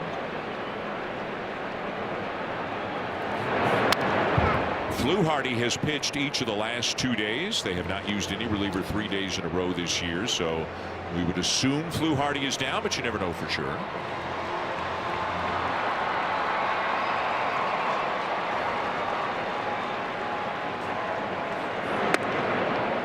Off the corner, Valenzuela liked the spot for the changeup, but give Norby some credit for not chasing it. See Macko average around 95 with his fastball up here, curveball, slider, and changeup. 4-pitch mix. Was a starting pitcher until midway through last season when the organization converted him to a reliever. Was doing some longer outings, but they've shortened him up this year. He can be a situational lefty, or as mentioned, a guy who can go out there and maybe get you up to 6 outs. In the air, very shallow right field. Sanchez there, and a couple of big outs for Adam Macko as he continues to impress. 2-1 Blue Jays going bottom 6. Get your podcasts. Junior Jays, presented by your Ontario Honda dealers, returns to the Rogers Center on Sunday, June 7th, and the fun starts outside. The Junior Jays outdoor program begins at 10:30 a.m. and runs until first pitch. Arrive early for games, inflatables, mascot meet and greets, and live performers. Then head inside where the Junior Jays fun continues all game long. Make it a Junior Jays Sunday and get your tickets at bluejays.com/promotions. Dan? Thank you, Anna. Bottom of the 6th. It is 2-1 Blue Jays. Wouldn't they love a little bit bigger of a margin? They've had so many close games, so many stressful games, trying to end a 2-game losing streak. I think I saw a little twitch there from Gabe Morales, but then he decided against it, thought it was inside. It's that sinker trying to come back and catch that corner. Not quite. Ball 1 to Yohendrick Pinango. And now Pinango sends it to deep center field. Gone! It just kept on going. his second in the big leagues, and it's 3-1.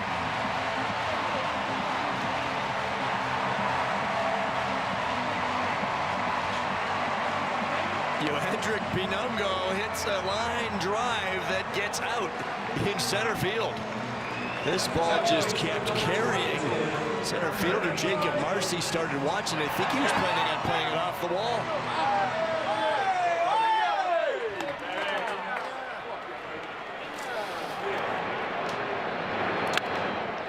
And now Clement lifts a fly ball left center. Hernandez is in. It is hard to hit a ball with that low of a launch angle out to that part of the ballpark. Well, he has a flat swing path, and I think he just creates some serious backspin on this baseball, and it just kept carrying. I think Marcy thought he was going to play it off the wall, though.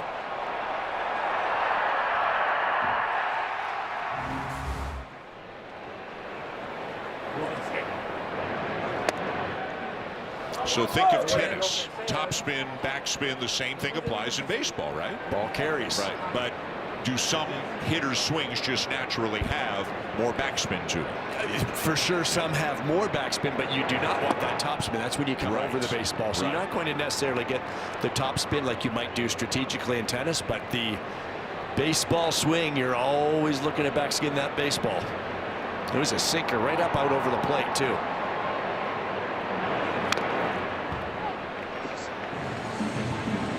See, his bat path is rather flat. That's just his swing. Right there, the hands are more toward the baseball. He's not one that gets it turned back in behind so much as more direct to the ball. When you time that up, it'll go.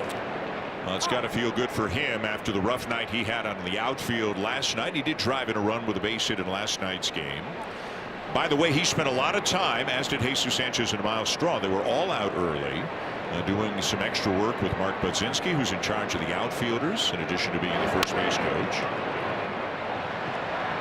Jimenez with the ground ball, and he's thrown out. And the play they were working on, the ball they were firing out of the outfielders, was like the second play that Pinungo had trouble with. The line drive kind of right at you or just over your head. Pinungo was running down a bunch of those earlier today. Well, we know that he is in the lineup for his bat. This lineup has been struggling. Pinungo has come to the big leagues and really showed very impressive at-bats, and he is continuing to do that. And you will continue to get playing time if you hit. That is for certain, while you continue to work on your defensive skills. But as we've said, there's competition. Yep. There are 4 left-hand hitting outfielders. The 3 who are on the lineup tonight, Varsho, Pinungo, Sanchez, and there's Nathan Lucas. And the best problem is that they're all looking pretty good at the plate right now. A couple of borderline pitches, both going Alcantara's way. No challenge on either from Valenzuela. And it is 0-2.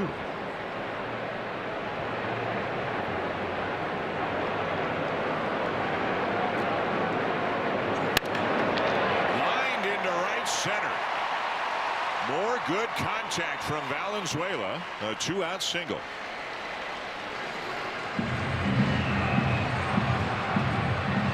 Another good swing from the Blue Jays catcher. No doubt about this one, squaring up and driving it into the right center gap. Quiet swing, not a lot of movement. He's talked about trying to control his head movement a little bit, quiet the body down, see it better. Certainly did there. Now Sosa. That hit him. That is the 3rd batter hit by Alcantara. And Sosa is shaken up.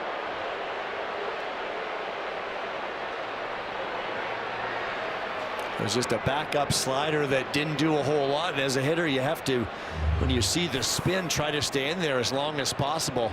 But this ball didn't break at all. Just kept going right toward his hands.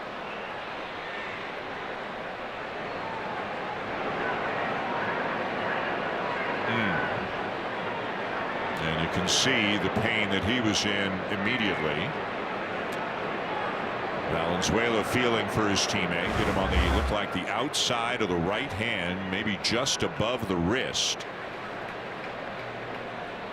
I think Vladdy's wondering if he's going to come in this game. Yeah, John Schneider said it was possible that Guerrero would play in this game. First of all, we'll see if Sosa can stay.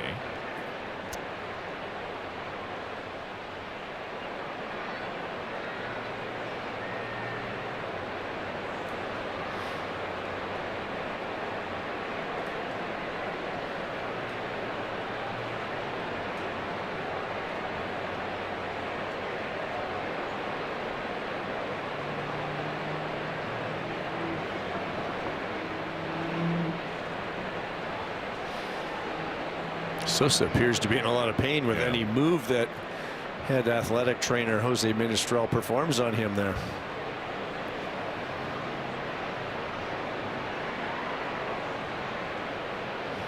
If they need to take Sosa out and Guerrero can't play, they're going to have to get very creative here. Probably Miles Straw coming in and playing the infield somewhere, moving a bunch of guys around, and it looks like Sosa is coming out of the game. So we'll see who's coming in. It doesn't look like it's going to be Vladdy.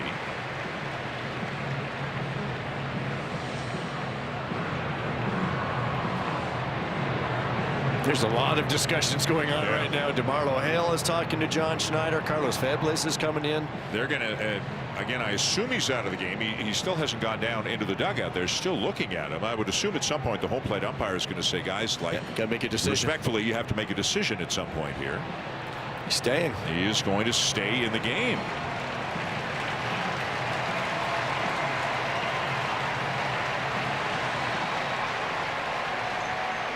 At least for now.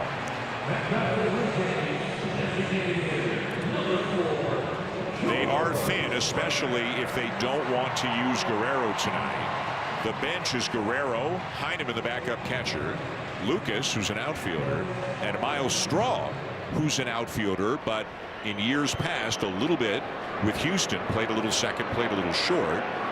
They could move Okamoto, they could move Clement, they could figure it out, but for now Sosa's in the game. And here's Springer. That's just low.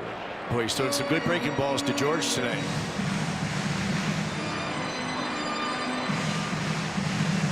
Well, DeMarlo Hill, was that a tap on the shoulder for Guerrero? We'll see.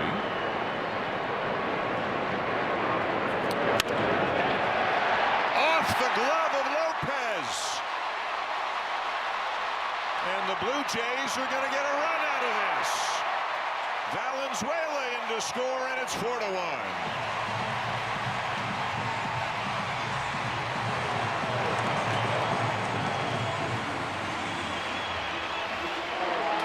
This ball was hit by George. I thought initially he was going into left field, but then it looked like it was right to the shortstop Lopez, and he just missed the baseball. Wow. He's right there to catch it. Look at Valenzuela, though. He assumes the inning's over. Right here, I think he's catching it. Carlos Febles says, let's go. Wow. He is lucky. Yep. Yeah, he is lucky that he heard or picked up his coach moments later and was able to score on that play. Sosa was running hard all the way. He comes around to third. A two-run inning to make it 4-1, and here's Varsho, 2 for 3.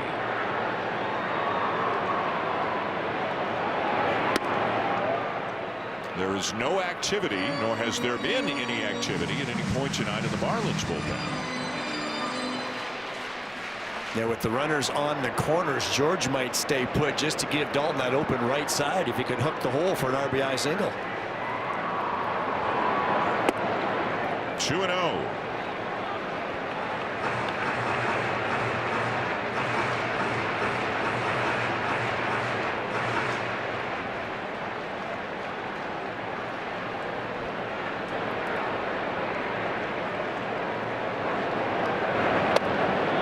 Breaking ball misses for ball 3.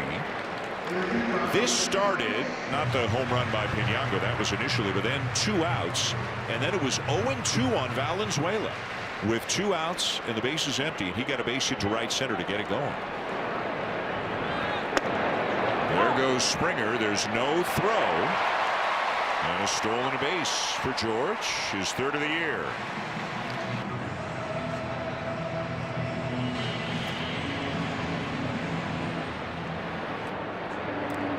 count 3-1 on Varsho.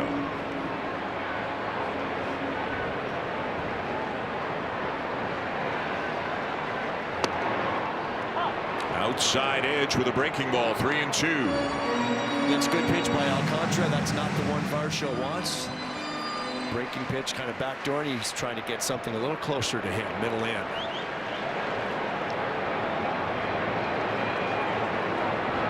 Now the 3-2. Foul ball.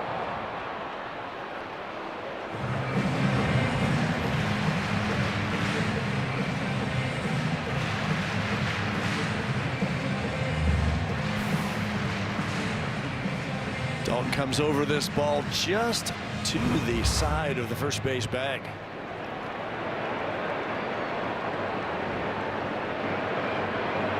Three-two again.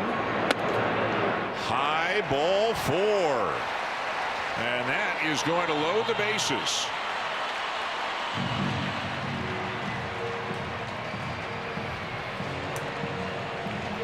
And now the bullpen will get going as Alcantara gets a visit.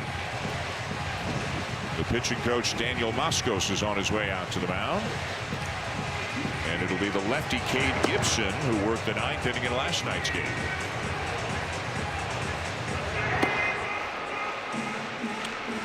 But Sanchez is going to face Alcantara.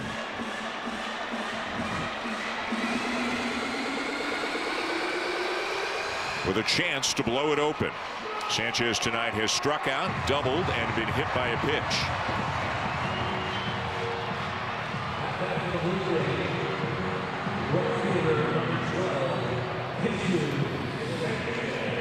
He has seen some fastballs middle in. He has seen some breakers down and in. Seeing him for the 4th time, what to expect. And again, a guy he knows well, a former teammate for several years. Hit hard, deep right, gone.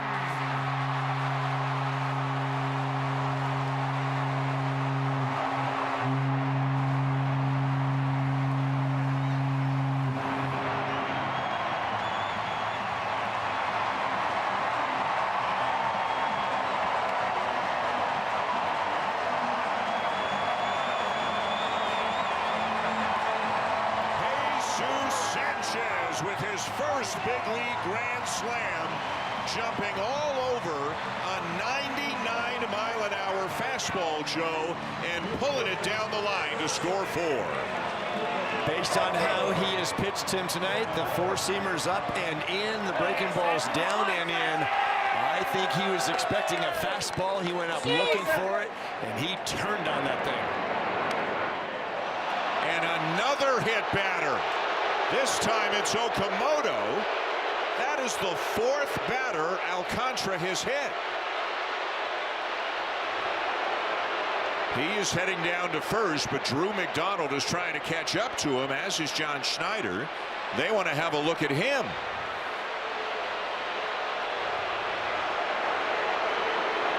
The crowd has had about enough. They've all been on secondary pitches. There's no intent here, and I'm sure Doug Eddings is talking to Alcantara about what this looks like after a grand slam, but this is the way he has been with his off-speed pitches tonight. I don't see any intent there at all.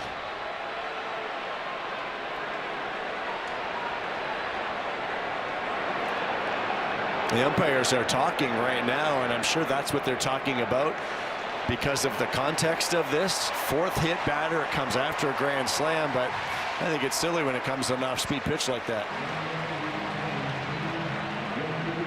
Well, Jesus Sanchez, it's his old teammate, and I think he came up to bat right here thinking he is going to try to rush me up again with those fastballs, and did he ever clear that out of there?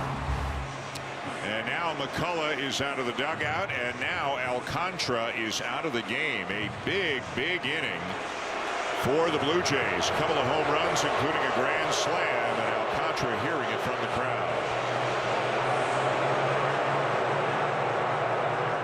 extent of that power yet. The more Sanchez can get the ball in the air to center and right center, the better off he's going to be. I asked Schneider, what have you seen from Sanchez recently? He said he has a better understanding of where he's able to hit the ball and hit it hard.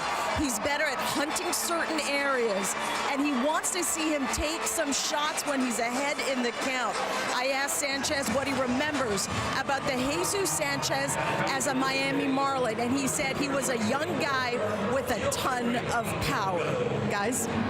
Hazel, thank you. And it's one of the things, maybe the thing, that really drew the Blue Jays to making the trade. Joey Loperfido going to Houston and Jesus Sanchez coming to the Blue Jays. But he hasn't really been that guy. He's been more of a higher contact, higher average line drive guy. But boy, he took a shot on the first pitch right there and hit it right on out of here. Cade Gibson will start Yohendrick Pinango with a big curveball for a strike. It was Pinango who got this whole inning started with a screaming line drive over the low wall out in straightaway center field. Hitters will make adjustments that way. If you're getting fastballs up and in a lot, as we see Yariel Rodriguez up in the Blue Jays bullpen, sooner or later you're going to have to clear one out of there so that pitchers will go to other places. And I think Sanchez went up looking up and in there and got that fastball and cleared it out of there. And Pinango wanted to call time, took his hand off the bat. It wasn't granted. And then a late swing to strike out and end the inning. But it is still a big, big inning for the Toronto Blue Jays, including a grand slam for the happiest man in the ballpark, Jesus Sanchez.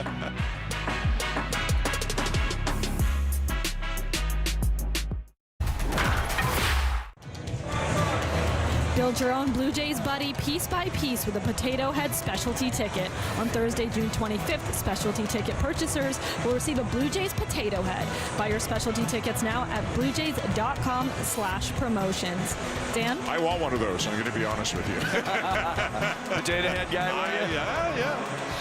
What an inning. Blue Jays have not had many like that. And again, they had one run in, 2 outs, bases empty, and 2 strikes on a Brandon Valenzuela, and they parlayed that into 5 more runs. It's now 8-1, and here's Yariel Rodriguez.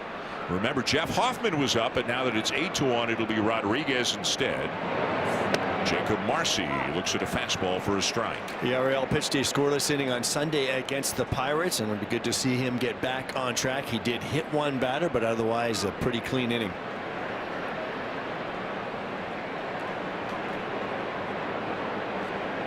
So Adamaco retired the 2 batters he faced in the 6th inning. Rodriguez now the 4th pitcher of the night for the Blue Jays.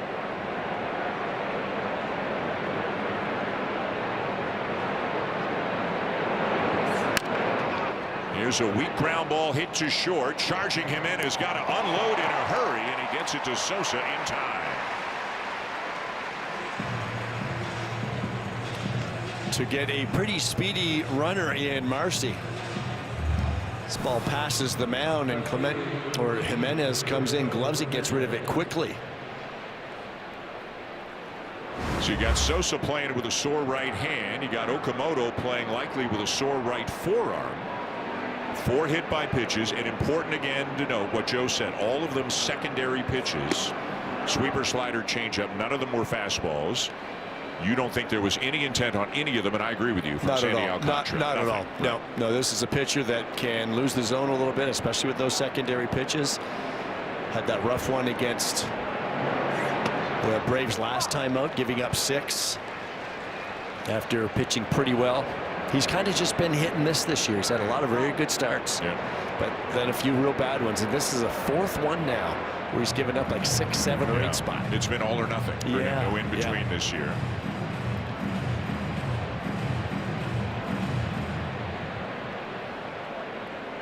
One and one on Heriberto Hernandez, who was 1 for 2, had an infield hit that drove in a run in the 5th.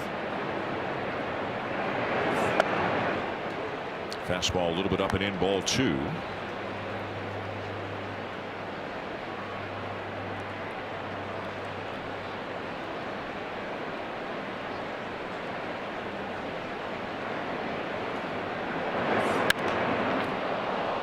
A sky-high fly ball to left center. It is fairly deep, but playable for Varsho. 2 down.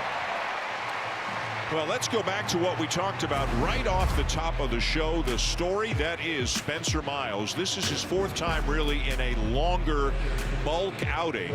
4 1/3, 1 run tonight, and in those 4 outings in total, 15 1/3, Joe, 1 run allowed. And really leaned on that sinker. I talked about his 2 breaking pitches a lot in our open and how he's getting more and more swing and miss. The sinker was an excellent pitch for him. And you talk about confidence. I think it continues to build each time he goes out there. Just a little low. Valenzuela was expecting a strike call there. He doesn't challenge it, and it's low, ball 1.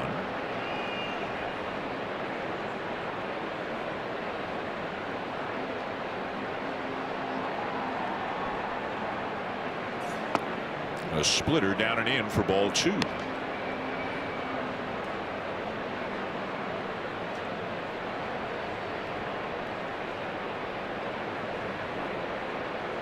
Guerrero out of the starting lineup again tonight. Swing and a miss, and a ball running away from him, and it's 2-1 on Matt. See if Laddie, if it stays like this, he's not coming in tonight, but we'll see maybe if he finds his way back into the starting lineup against Yuri Perez tomorrow, a hard thrower for the Marlins. Kevin Gausman on the mound for the Blue Jays, and remember, it's a day game. A 1:07 first pitch, 12:30 Eastern Time, Blue Jays Central.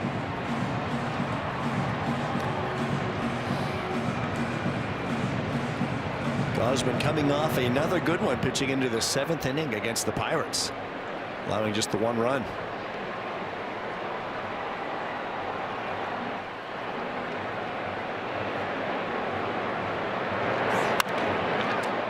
Another ball in the air. This one left center field. Piñango the catch, and Rodriguez works the 3 up 3 down, top of the 7th.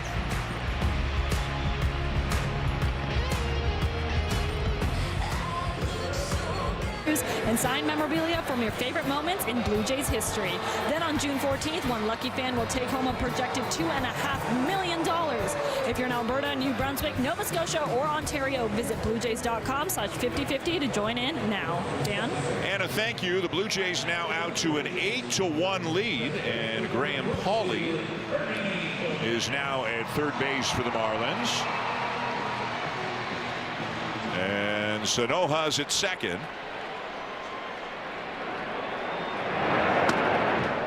So a couple of defensive changes for the Marlins.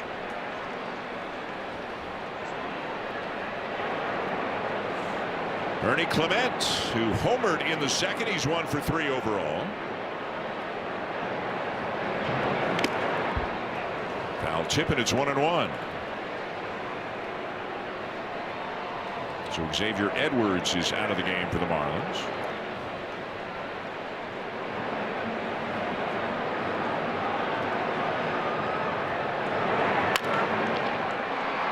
And Sanoja will get a play out at 2nd, and Clement retired.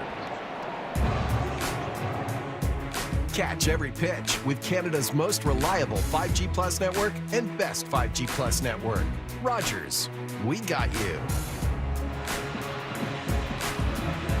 1 down. Here's Andres Jimenez, who would like to get in on the fun. He is 0 for 3 tonight.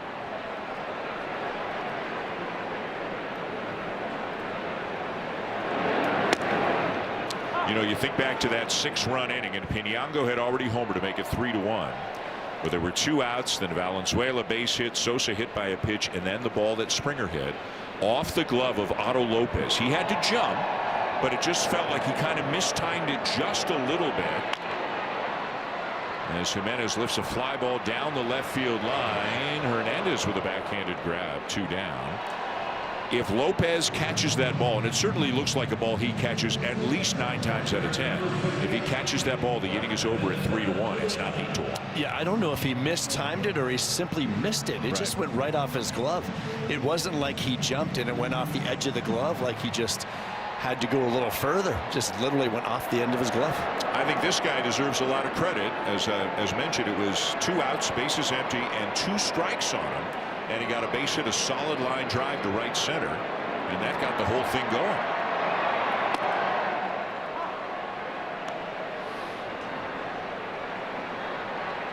A 726 OPS for Brandon Valenzuela.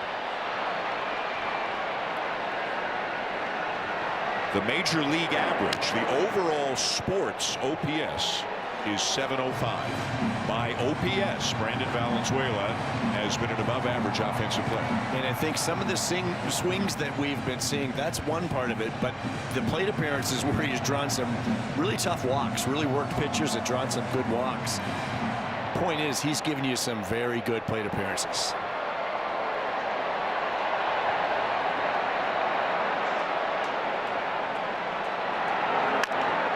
And he lines it into right, so the swing's working pretty well from the right side as well.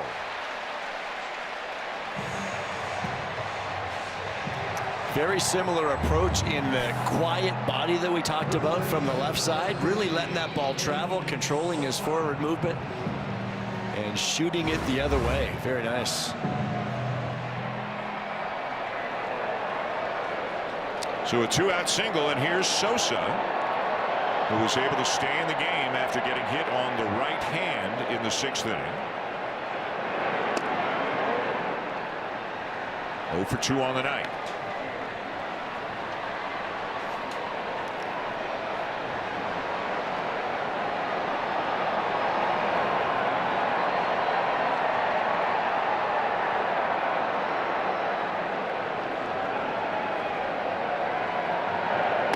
It's a crowd having a good time tonight here at the ballpark, enjoying this 8-1 lead. The wave is going on, as you can see, and it looks like Tanner Andrews is going to make his 2nd major league appearance here tonight.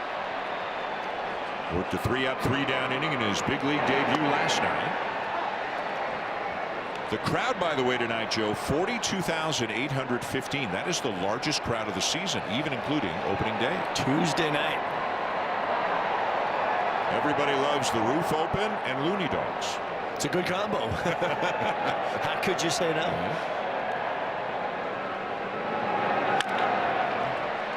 A roller to short, and that'll be that. At the end of 7, the Blue Jays lead 8-1, and time now for a Blue Jays Central update with Jamie Campbell and Chris LaRue. Yes, indeed, Dan. Thank you. Home Hardware, proud to be the official home improvement retailer of the Toronto Blue Jays. Locally owned, genuinely Canadian, and Chris, who's seen 4 Blue Jays get hit by pitches, has had quite enough. Explain this. Well, I played for an incredibly old school manager, Clint Hurdle, and he always said, protect your teammates. If somebody got hit, we were hitting somebody. 4 hit batters is way too many.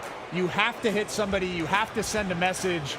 I mean, Yariel Rodriguez coming out of the bullpen, you're up by 7 runs, a perfect time to send that message and protect your teammates. I guarantee George Springer would have been really happy if Yariel had hit the first batter he faced. Regardless of whether there was intent or not, yes? Regardless of whether there was intent. All right. Well, this game is nearing an end. Tomorrow's we'll have it for you on the network, an afternoon affair. We're back for the 8th inning right after this.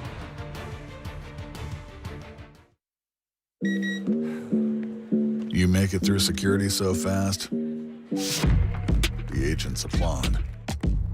When it comes to travel, you're a winner. And that's why you rent with National. My Lindor Bar. To enjoy, to dream, and to keep. Thank you. To the top of the 8th, the Blue Jays looking to even up the series, and that 6-run 6th inning has provided them some breathing room right now. They're up 8-1, and 30-year-old Tanner Andrews, who made his major league debut last night, will pitch in the big leagues for the 2nd time here tonight. Nice 1-2-3 inning in his major league debut last night. Saw a fastball around 95, 4-seamer with a slider and a splitter.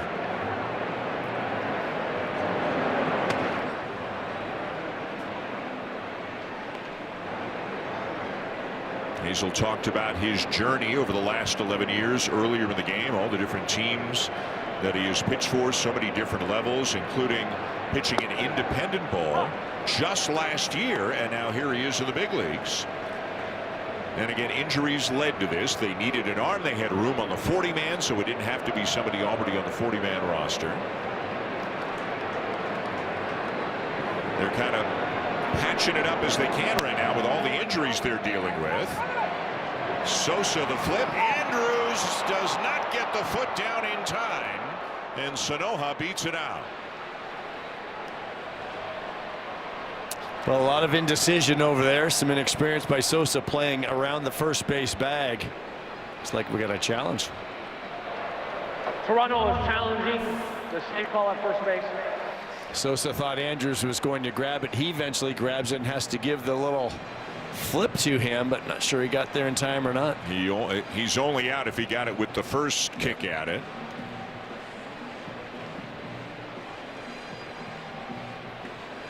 I don't see it. Do you? No. 8th inning, taking a shot, I guess. And his reaction suggests he knows he didn't. After review, the call's confirmed. The runner's safe. Toronto loses a challenge. You could see the indecision over there, though. Sosa thought Andrews was getting it, so he was going to go to the first base bag, then realized he wasn't, then had to go get the baseball.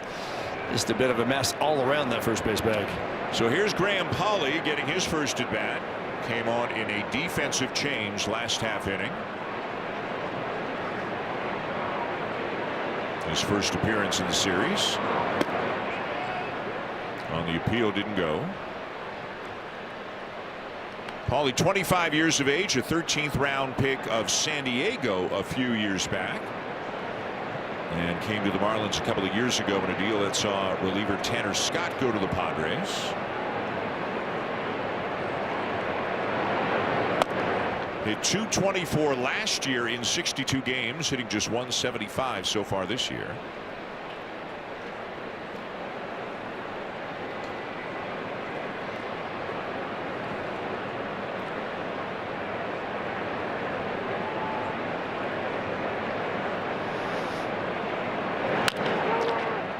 Ground ball, just foul. Sosa reached down to put the glove and the ball just on the foul side of the line. Otherwise they had one, maybe two.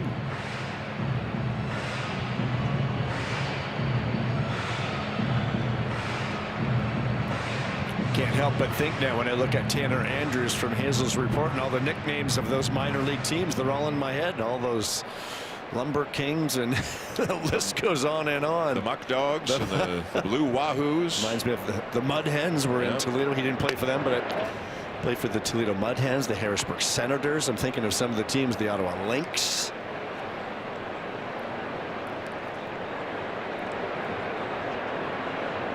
And in the past, there were a lot more minor league teams. This just popped up and may be playable. It is. Valenzuela makes the catch. One down. Well, if you weren't with us earlier, we can revisit the path, the odyssey for Tanner Andrews. The Wichita Wind Surge, the Jupiter Hammerheads, the Richmond Flying Squirrels. That's a good one. The Staten Island team is an independent league team. I think the Blue Jays signed him out of there last year. He wasn't even in affiliated baseball. The Muck Dogs and the Blue Wahoos, Hammerheads. That is quite the journey to a big league mound, and Tanner Andrews has accomplished it.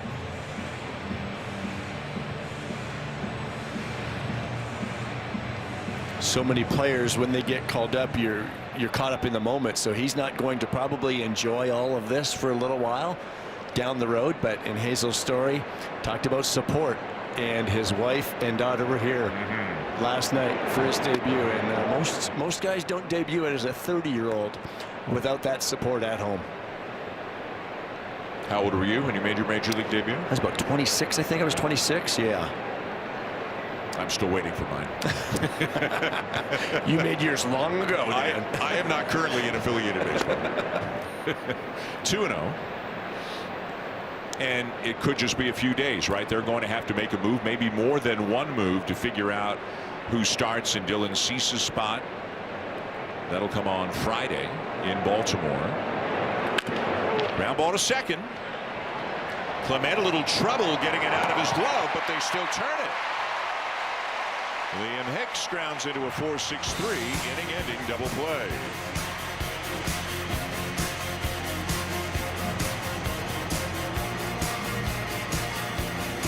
the two biggest moments of the game. But if the Springer hit doesn't go off the glove of Lopez into left, Sanchez never comes up that inning. It turned into a 6-run inning. Remember, Springer was frustrated earlier with a fly ball to deep left that was caught right up against the wall. If you believe in things evening out, and it was pretty good contact by Springer, but Lopez just kind of missed it. And Springer gets an RBI single, so he's 2 for 3, has driven in a run and has been hit by a pitch.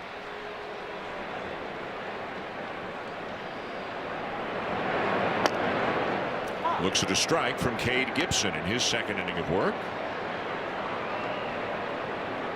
Actually came on, got the last out of the 6th as well, so he's gone an inning and a third so far. 0-2.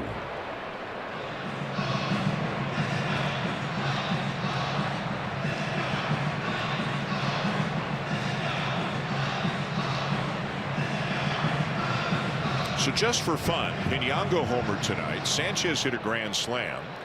Varsho's got 2 hits and a walk, and he's Varsho.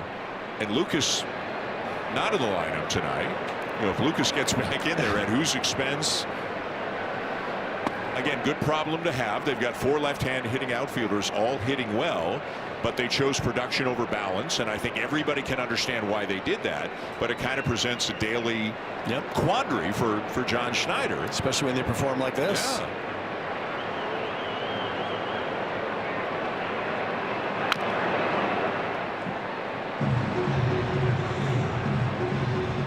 The only way around it really is if every now and again Springer gets a day off, which happens every now and again, and then you can fit all 4 guys in there. Lucas figures to be back in there tomorrow.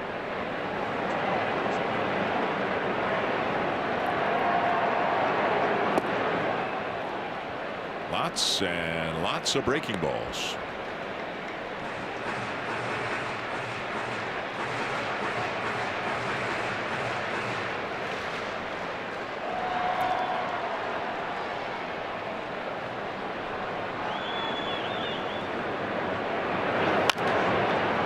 Play.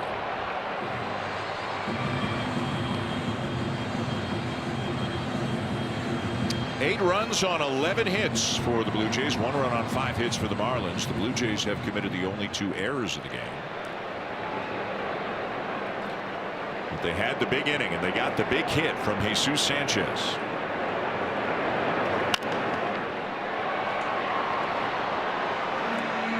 George staying alive, fouling off some of those close pitches, the tough ones, trying to get a better one, buy himself a better pitch.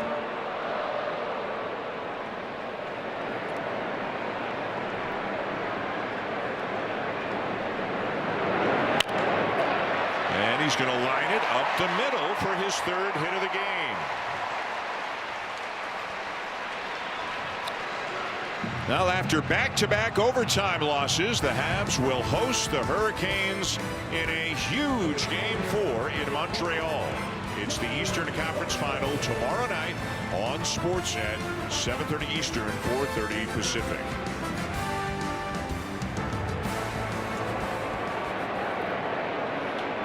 Here's Varsho, 2 for 3 with a walk.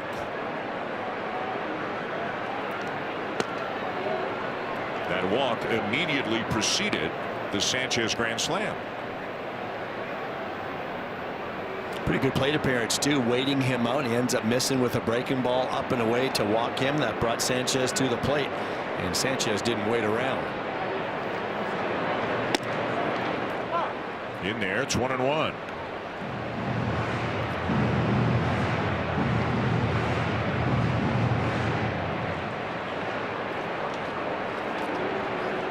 The first baseman Norby playing behind Springer at first, given the margin right now. Varsho has popped it up on the right side of the infield for Sanoja, who went left and then came back right. Maybe the wind's moving it around a little bit. 1 down. And that'll bring up Sanchez. And if you weren't with us earlier, here is the biggest swing of the ballgame. Well, he looked for a fastball right away in this count. I think this has a lot to do with the way he was pitched earlier. And of course, he knows his old teammate Sandy Alcantara. He had come in with some fastballs. We've seen teams do that to him. They also had buried some sliders down and in. So if you're going to look for one, you have to pick one. He picked the fastball, and was he ever right? He's also got a double in this game and a well-hit ball off the wall in left center. He only missed a home run by maybe 2 feet on that one. 2 for 3 and hit by a pitch as well. So his average is now 287 and his OPS is 791. Jesus Sanchez has the highest OPS on the Blue Jays. Ernie Clement is second. Yohendrick Pinango is third. Start doing some damage like this, that OPS goes up in a hurry. He's really been swinging the bat well for a while now. Guerrero, if you're wondering, he's at 758. A lot of guys are close, but he is 5th on the team right now. He's getting on base a lot, but as we know, we haven't seen the power recently from Vladdy.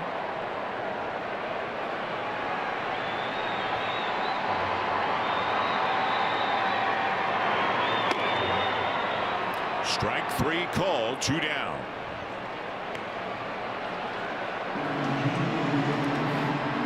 Well, the one thing he has not done is handled left-handed pitching very well in his career, and you can see why here. Really pulling out on that breaking ball. Didn't see it very well at all, and it was actually right down the middle by the time it finished breaking. 2 down, and here's Kazuma Okamoto. 1 for 3, hit an RBI single. That was back in the 3rd. Gave the Blue Jays at the time a 2-0 lead, and he too has been hit by a pitch tonight. 4 Blue Jays hit by a pitch. That ties a record for the most Blue Jays hit by a pitch in a single game. 2-0.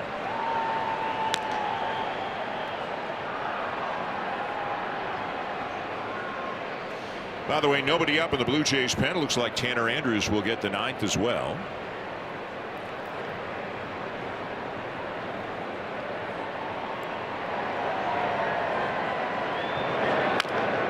Fouled off, 2-1. Braden Fisher started or opened for the Blue Jays tonight when a scoreless inning. Spencer Miles then came on and went 4 1/3 through a season high 66 pitches, gave up just a run on 3 hits. Adamaco got 2 outs in the 6th. Yariel Rodriguez a 3-up 3-down 7th. Andrews the 8th, and it looks like he'll get the 9th as well. So they will have their full complement of leverage relievers, assuming things go okay in the 9th. They'll have all the leverage guys ready to roll for the day game tomorrow. Try to win another series. That's what it is about. Especially the way this series started with an 8-2 ugly loss last night. Come back tonight, win a series tomorrow. You're kind of right back on track before the road trip. Lifted to shallow left. And that's the inning. On to the 9th here at Rogers Center. It's 8-1 Blue Jays. And we're going to go to Montreal, check in on the Canadiens' off day, and holy Vegas Golden Knights going They're for the going for sweep over Colorado. And they're already up by 1. And we'll tell you what we think of the Vegas pregame ceremony as well, right? Yeah, we'll get into that too. Yeah. Back to Rogers Center.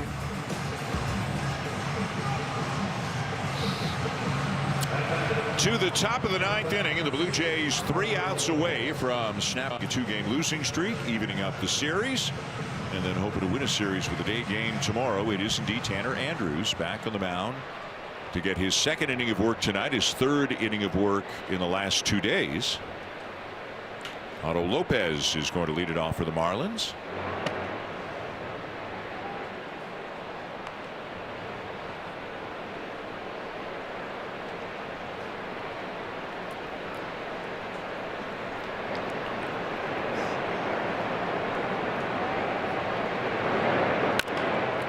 Hits this one to deep left field. Pinango's got room, and he makes the catch on the track for the first out. Otto Lopez is going to wonder what he has to do at the Rogers Center here. He hit a couple of deep fly balls last night as well. Just missing this slider from Andrews.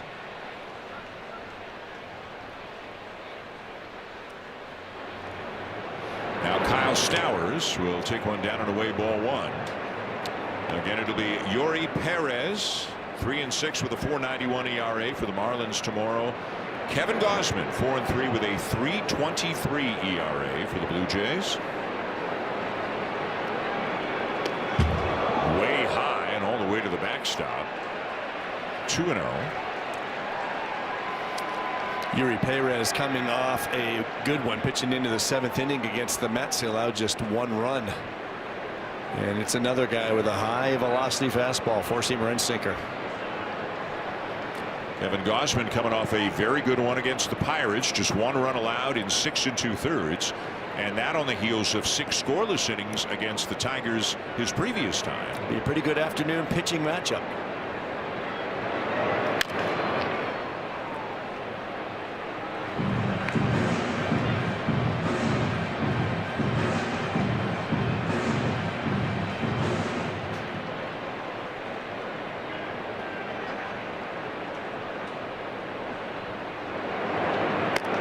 Outside, ball 3.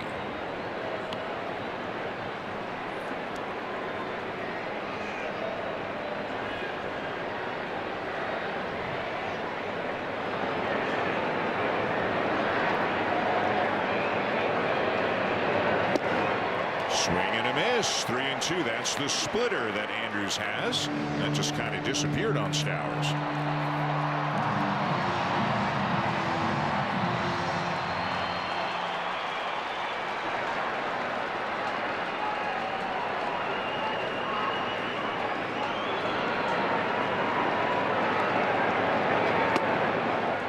Off the outside corner, a 1-out walk.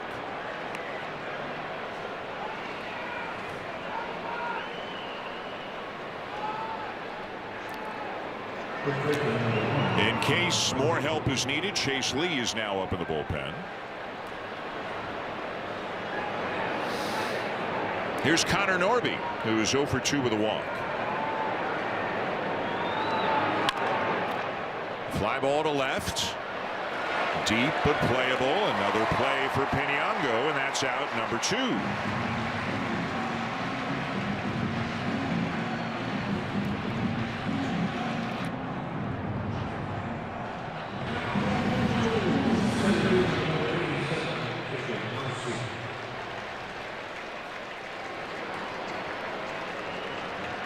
Jacob Marcy with the Blue Jays 1 out away. Marcy 1 for 3. Splitter in there. It's 0-1.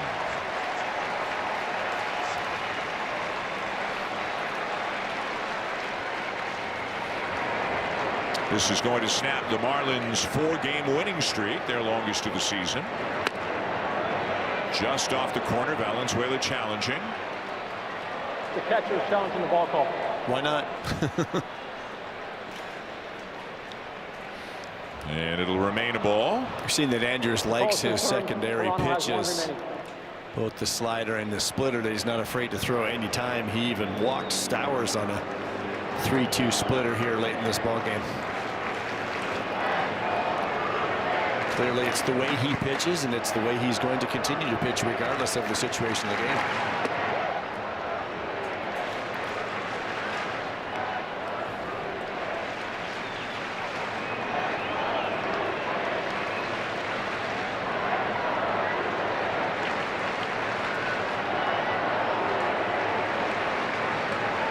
Two and one the count on Marcy. Up and away, ball 3. Andrews trying to throw strikes and finish this off.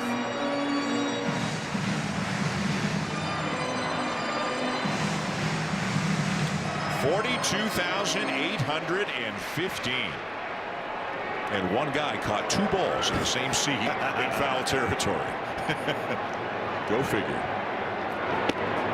That's in there. 3-2. Now Marcy wants to challenge. The batter challenging the strike call.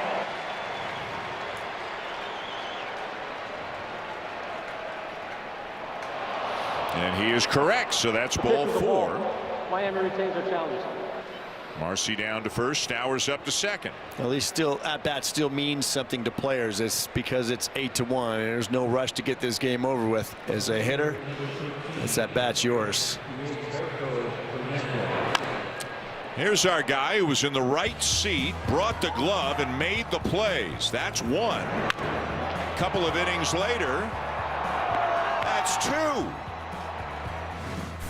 Second one was even better than the first one. Had to reach over the wall. It's one thing to have those balls hit your way, but he caught them both, no problem. Yeah.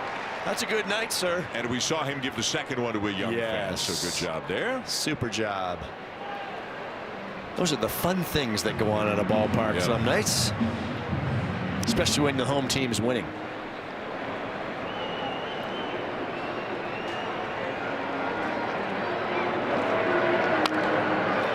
Back out of play, and it's 0-2 on Heriberto Hernandez.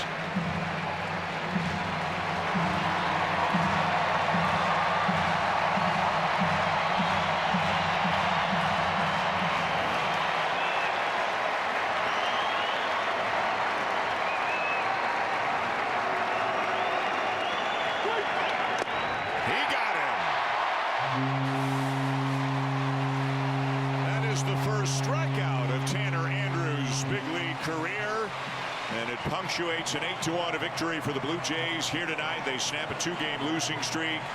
Pinyango homers, Clement homered again, but Jesus Sanchez, Joe, with the biggest hit of them all. He cleared the bases with a grand slam. Spencer Miles and company getting the job done on the mound, and the Blue Jays win in convincing fashion. Well, that means a lot to Tanner Andrews. First time in the big leagues to close this thing out. It's the power of the long ball. John Schneider's been begging for it. Ernie Clement hit a big one, put the Blue Jays up 1-0. Pinyango hit a big one, extended their lead to 3-1. Jesus Sanchez put this game out of reach with his grand slam in the 6th inning. Smiles all around as they will look to win a series tomorrow afternoon, and they will send Kevin Gausman to the mound. It's a day game, remember, 12:30 Blue Jay Central, 107 first pitch. Hope you can join us. Right now it is time for Sportsnet Central, presented by KFC. Here are Ken and Ivanka. This one, though, all Toronto Jays. They take it 8-1. Let's hear, though, from that Rule 5 pickup, Spencer Miles. Spencer, feels like every time they give you the ball, you go out and you do that. How did it feel today? Felt pretty good. I think I lacked a little command and some good pitches in certain counts, but overall I competed and battled and made the most of it. So. You said in Detroit that you felt tired in the right places. Mm-hmm. Was the same thing happen today? We were actually just talking about that a little bit. I didn't actually feel too tired tonight, which is a good sign, but I also don't think I was using my lower half as well as I was in New York. So I think getting back to that and catch play and really focusing on that and then carrying it into the next outing. What did you think of the Jesus Sanchez grand slam? Well, I was in there getting my unwind done, and we started screaming. I mean, what was it, 98 up and in, turned on it. I mean, and Pinyango, both were pretty much line drives, so those were awesome at bats and good for them. Yeah, we need that. Spencer, it's been a while since you stacked long outings like this. Like, do you go back to the college days and like how my body should be feeling? Like, how do you kind of anchor yourself on how you should be feeling? I think a little bit.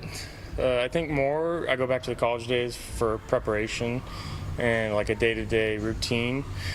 But I think like right now, every 5 days, it's, I'm just listening to how my body's feeling. Some days if I need more volume and catch play, I'll take it. But, listen to my body, listen to my arm. And if it's 15, 20 throws one day, it's 15, 20 throws and just keep going from there. Yeah.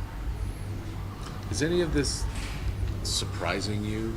As someone who not just being a Rule 5 pick, but who had so few innings in your whole pro career before this year. I think you can always surprise yourself a little bit, but I think with the clean bill of health, I always knew I was capable. So just continue to use my skills that the good man upstairs has given me. Continue to throw strike one, and I think the rest will take care of itself. So yeah. Miles, 4 1/3 of 1 run ball. Jays win 8-1. We're done for now. Hockey time. Avs, Golden Knights, Game 4. Vegas going for the sweep. See you after the game.